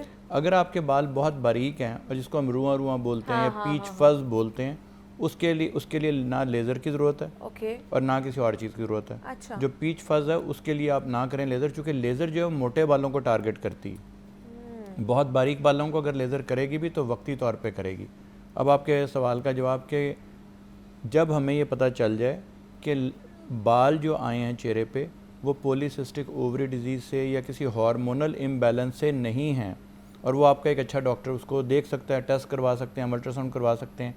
क्योंकि यूजुअली हमें सबसे ख़तरा ये होता है कि कहीं अनडायग्नोज्ड पॉलीसिस्टिक ओवरी डिजीज़ ना हो, जो कि अक्सर लोगों को होती है लेकिन पता ही नहीं चलता। पाकिस्तान में जो है वो अक्सर लोग जाते हैं, बाल हो गया और जाके किसी ब्यूटी पार्लर से लेज़र भी करवा लिया, जो कि इंतहाई नामुनासिब बात है। क्योंकि ब्यूटी पार्लर वालों को बेचारों को मेकअप का तो पता होगा, लेकिन लेज़र जैसी सोफिस्टिकेटेड चीज़ का जिससे मुंह जलने का खतरा होता है और अक्सर लोगों के मुंह जल जाते हैं, और ये भी नहीं पता चलता कि क्या उनको अंडरलाइन कोई प्रॉब्लम तो नहीं थी। तो पहले ये देखना ज़रूरी है कि कोई उनको अंदरूनी तौर पे बीमारी तो नहीं है। बहुत सारे जो आपके हार्मोनल इम्बैलेंसेस हैं वो चेहरे पे बालों की ग्रोथ की सूरत में नज़र आते हैं। टेस्ट तो करवा नहीं सकता कोई पहले एकदम से, जब हम टेस्ट करवाते हैं तो पता चल जाता है। अगर तो कोई हार्मोनल इम्बैलेंस हो तो फिर हमें हार्मोन को ठीक करना है, सिर्फ ऊपर से लेज़र से ठीक नहीं करना। और अगर आप मोटे बाल हैं और आप इसको उतारना चाहते हैं तो उसमें दो चीज़ें आपको बड़ी मद्देनज़र रखनी पड़नी है। नंबर एक तो ये कि लेज़र वही हो जिसकी कि आपको ज़रूरत है, चूँकि मुख्तलिफ़ किस्म की लेज़र्स हैं। एंडी-एग लेज़र है, डायोड लेज़र है, अलेक्जेंड्राइट लेज़र है। ये मुख्तलिफ़ किस्म की लेज़र हैं जो मुख्तलिफ़ बालों के लिए बनी हैं। ज़्यादा डार्क अगर बाल हों उनके लिए और लेज़र है, अगर स्किन का कलर ज़्यादा डार्क हो उसके लिए और लेज़र है, अगर स्किन का कलर लाइट हो लेकिन बालों का कलर भी लाइट हो उसके लिए और लेज़र है। तो उसके लिए वो तो एक तो मुनासिब ये चीज़ है।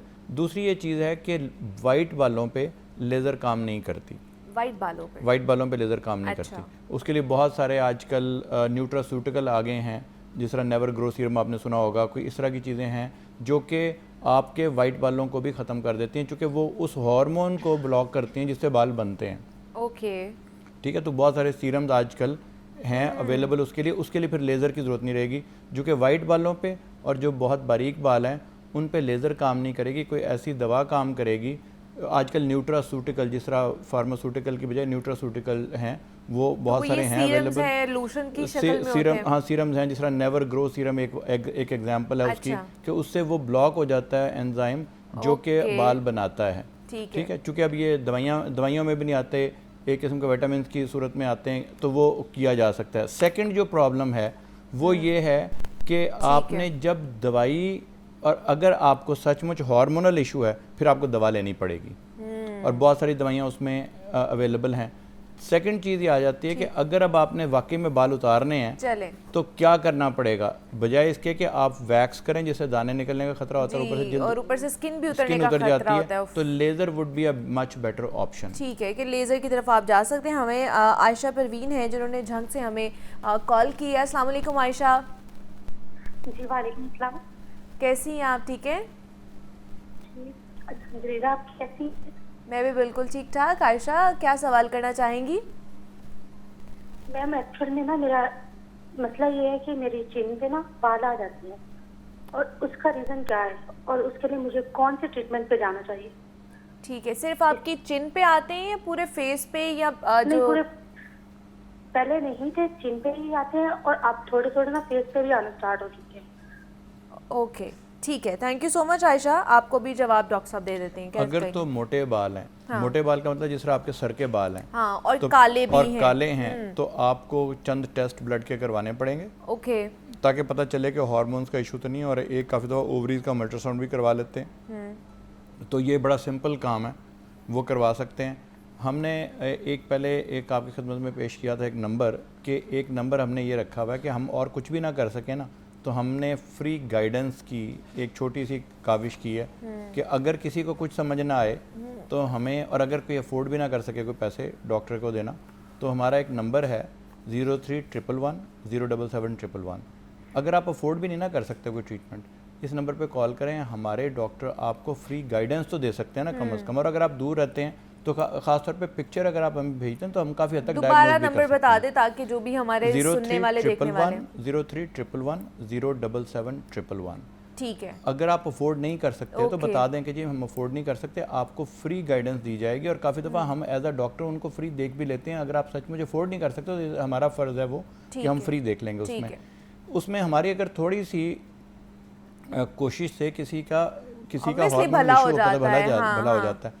अब रह गया कि लेज़र जो है वो अब आपने तो, और तीसरी चीज़ ये थी कि लेज़र ये देखने कि कौन सी लेज़र काम करेगी, क्योंकि अगर आपके अगर आपके वाइट बाल नहीं हैं और कोई शेड है ब्राउन का, फर्ज करें ब्लॉन्ड है बाल, तो उसके लिए और लेज़र इस्तेमाल होगी। अगर आपका फेयर कलर है तो और इस्तेमाल होगी, और अगर आपका डार्क कलर और बाल भी डार्कर हैं तो उसमें जल्द जलने का खतरा होता है, उसके लिए एंटी-एग लेज़र काम करेगा। दूसरा डॉक्टर साहब, जैसे ख़वातीन जो हैं वो जो लेज़र नहीं करवा रही होती हैं, बाल बहुत ज़्यादा मुंह पे होते हैं, तो वो पॉलिशर ब्लीच जिसको कहा जाता है वो भी करा लेती है, तो अगर वो ब्लीच करवा के लेज़र करवाने आए तो वो लेज़र नहीं होगा क्या? नहीं, लेज़र फिर काम नहीं करेगा। ओके, तो इसलिए हम कहते हैं ब्लीच को छोड़ दें। और दूसरा कि उस वक्त प्लक नहीं आपके होने चाहिए बाल, यानी आपने जब भी लेज़र करवाना है उससे 2 हफ्ते पहले उसको ख़त्म कर दें, कोई प्लकिंग को, थ्रेडिंग को, चूँकि उस बाल का जड़ में होना ज़रूरी है। ओके। क्योंकि उसने एज अ कंडक्टिव मटेरियल काम करना है। जब आपकी लेज़र जाएगी, अगर ब्लैक कलर नहीं होगा, लेज़र को सिर्फ कलर नज़र आता है। अच्छा। इसी तरह है जिस तरह हम लेज़र से, लोग कहते हैं ना चांद ग्रहण लग गया, किसी का मुंह पे सुर्ख रंग का बचपन का पैदाइशी निशान है, तो उसके लिए जो लेज़र इस्तेमाल की जाती है वो सिर्फ रेड कलर को ख़त्म करती है। ओके। इस सूरत में जो लेज़र हम इस्तेमाल करते हैं वो ब्लैक कलर को ख़त्म करती है। और ब्लैक कलर इसीलिए लोगों का अगर कहीं मोल हो तो प्लीज़ मेक श्योर करें। मेरे पास, मैं साल में 1 से 2 ऐसे मरीज़ ज़रूर देखता हूँ जिसमें किसी डॉक्टर के हाथ से, किसी बेचारे को जूनियर होगा, नहीं पता होगा कि मोल के करीब लेज़र नहीं वो करनी होती, क्योंकि मोल जल जाता है, क्योंकि वो भी ब्लैक है और बाल भी ब्लैक है। हाँ। तो laser only target certain colour. Okay. अब लेज़र हमारे अभी तक इजाद नहीं हुई जो कि वाइट कलर के हेयर को कर सके, तो इसलिए हमें उसे दवाओं से या इलेक्ट्रोलिसिस से ठीक करना पड़ता है। इलेक्ट्रोलिसिस का प्रॉब्लम है कि एक तो नीडल होती है, हमें ख़तरा होता है हेपेटाइटिस बी और सी का पाकिस्तान में, और दूसरा ये कि वो दर्द करती है, और तीसरा ये कि वो निशान थोड़ा सा डालती है। तो लेज़र जो है उसका बालों को ठीक करना सिर्फ एक छोटा सा रोल है। इसके अलावा हम यही लेज़र, आपने देखा होगा, हम आंखों में इस्तेमाल करते हैं, लेसिक आई जिसको सर्जरी बोलते हैं, ऐनक उतारने के लिए। यही वाली लेज़र जो है हम दांतों के लिए इस तरह इस्तेमाल करते हैं, दांतों की वाइटनिंग के लिए। यही लेज़र जो है हम जो है वो झुर्रियों के लिए इस्तेमाल करते हैं, झुर्रियों को ख़त्म करने के लिए। ओके, डिफरेंट जो है ना इसके यूजेज हैं। हमें इरफान सिद्दीकी ने, डॉक्टर साहब जो है ना उन्होंने ज्वाइन किया है, पेशावर से उनका ताल्लुक है। इरफान साहब अस्सलाम वालेकुम। वालेकुम सलाम मैडम, कैसी हैं आप? ठीक हैं? ठीक, आप सुनाएं। जी अल्हम्दुलिल्लाह। अच्छा, मैं सवाल करना चाह रहा था डॉक्टर साहब से। जी जी पूछें। सवाल मेरा ये था कि मेरे ना चिक्स पे बहुत ज़्यादा बाल हैं, फिर नाक पे बहुत ज़्यादा बाल हैं, ठीक है। वो थ्रेड से हम लोग मतलब शेव वगैरह करवाने जाए ना तो उससे हम उतरवा लेते हैं, लेकिन वो उससे नेक्स्ट टाइम जब बाल आते हैं ना वो हार्डर आ जाते हैं। तो इसका क्या सलूशन है? ठीक है जी इरफान साहब, बहुत शुक्रिया आपका। उनका कहना है कि चीक्स पे आदमियों के होते हैं, चीक्स पे बाल हैं, तो वो जब आप शेव कराने जाते हैं तो वो थ्रेडिंग से आप करवा लेते हैं, तो उसके बाद वो और ज़्यादा गहरे होके या मोटे होके आते हैं, तो उसके लिए क्या कर सकते हैं? देखिए, पहली बात तो ये कि वो इसलिए मोटे नहीं आते कि आपने थ्रेड किया। वरना हर गंजा बंदा मेरे जैसा वो लेज़र वो कहीं थ्रेड करने लग जाए तो बाल नहीं आते उससे। वो एक्चुअली बाल जो है हमारे फेस के सर्टन, सिर्फ एक लाइन में अल्लाह ने नहीं उगाए, थोड़े से ऊपर भी थोड़े बहुत उगाए हैं। तो उसके लिए अगर आप शेव भी कर लें तो यकीन माने उससे बाल मोटे नहीं होंगे मर्दों में। लेकिन मर्द भी काफ़ी दफ़ा लेज़र करवाते हैं, मर्दों के लिए भी लेज़र, बिल्कुल लेज़र करवाते हैं। और लेज़र जो काफ़ी दफ़ा मर्द भी पूरी बॉडी लेज़र करवाते हैं, because many man are very hairy, और उसमें जब जो ही गर्मियाँ आती हैं उनके बालों की जड़ में एक छोटा सा पिंपल निकल आता है जिसको हम फोलिकुलाइटिस बोलते हैं, जिसको कहते हैं नहीं बाल तोड़ हो गया, तो मर्दों में भी बहुत ज़्यादा होता है बेसिकली। तो उसके लिए अक्सर लोग जो है वो पूरी बॉडी हेयर लेज़र करवाते हैं, क्योंकि वो जो बार बार शेव करना काफ़ी दफ़ा, और कुछ बॉडी बिल्डिंग में जाते हैं और just to look clean and neat, तो लोग करवाते हैं। तो लेज़र जो है इसका मकसद है कि लेज़र ना तो ये है कि मर्द करवा सकता है या नहीं औरत नहीं करवा सकती, औरत कोई भी करवा सकता है। इवन बच्चों में हम लेज़र एक करते हैं जब बच्चे पैदा होते हैं, अगर किसी को जिसको कहते हैं चांद ग्रहण लग गया, या जो बर्थ मार्क है, रेड बर्थ मार्क, उसमें हमें बच्चों में भी लेज़र करनी पड़ती है। ठीक है, मतलब डिफरेंट टाइप्स ऑफ लेज़र्स हैं, वो डिफरेंट, आपको कोई भी प्रॉब्लम है, वो बाल है या फिर कोई बर्थ मार्क है, किसी भी तरह का प्रॉब्लम है, वो लेज़र के थ्रू भी हो सकता है। वो आपको ऑब्वियसली डॉक्टर के पास जाना पड़ेगा, वो आइडेंटिफाई करेंगे तभी आपको ट्रीटमेंट वो यूज़ करेंगे। तो हमारे साथ डॉक्टर अजीम जहांगीर मौजूद से। डॉक्टर साहब बहुत शुक्रिया आपके वक्त का कि आप आए। मुझे इजाज़त दीजिए, अपना ख्याल रखिएगा। अल्लाह हाफ़िज़।